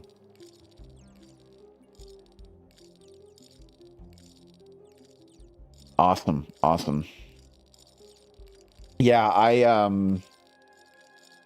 I've been using this third-party program, and some of you may notice in some of my videos, I'll be talking, and then all of a sudden it'll sound like I have a bit of a lisp. And I do kind of have, when I pronounce certain letters, quickly enough, yeah, there is a little bit of a tiny lisp that I naturally have, but it gets really, really pronounced in some of the videos that I have out there. And you'll notice it'll come and go. Like, you'll maybe be watching the video, everything sounds perfectly fine, and then for a sentence or two, my voice has a weird lispiness to it, and then it all goes back to normal. That was due to the noise filter that I had set up. And so that was with a third-party program. And I've since disabled that filter and set up some new ones. And I think that I had a channel member, Kami, who was so gracious enough to help teach me what to do, because I know nothing about audio, and it makes no sense to me my brain just kind of goes, "Meh," whenever audio related stuff pops up. So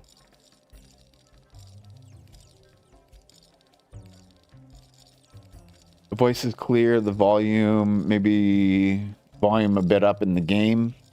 Yeah, no, that makes sense. The volume is set pretty low for the game right now. But I am actually going to go ahead and call it here for the night. I've got to start making dinner. I've got to feed my cats. Got a bunch of stuff I got to do around the household. So I'm so glad that you guys joined me today. I'm going to try to stream again on Thursday.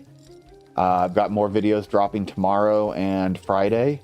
And I've got some more videos that I need to get edited. So if you have a membership, you should expect some new videos popping up in the next couple days as well. A lot of my videos come out for members first, but they get them just a couple days or even a couple weeks early. But everything is always made public eventually. So thank you guys so much for joining me today. If you want to support the channel, be sure to hit that like button, subscribe if you haven't already, follow me on Twitch. If you want to really support the channel, there's a wide variety of ways. You can find them in the descriptions of all of my videos. We've got merch. We've got GPORTAL as a sponsor. Hightail is a sponsor. So there's all sorts of fun little discounts that you can get if you're interested in all of that. So I hope you all have a wonderful rest of your day. Stay happy, stay healthy, stay crazy, everybody. Oh, if you're on Twitch, stick around for a second. I want to see if I can raid someone. I always love to do a raid. Let's see who we got. I can do Gizmo. Let's do Gizmo. What's Gizmo playing? Code Vein. I do not know that game. Oh, of course. She's AFK. So maybe instead... Yeah, there's really no one else to raid today. All right, no raid today. Y'all have a wonderful rest of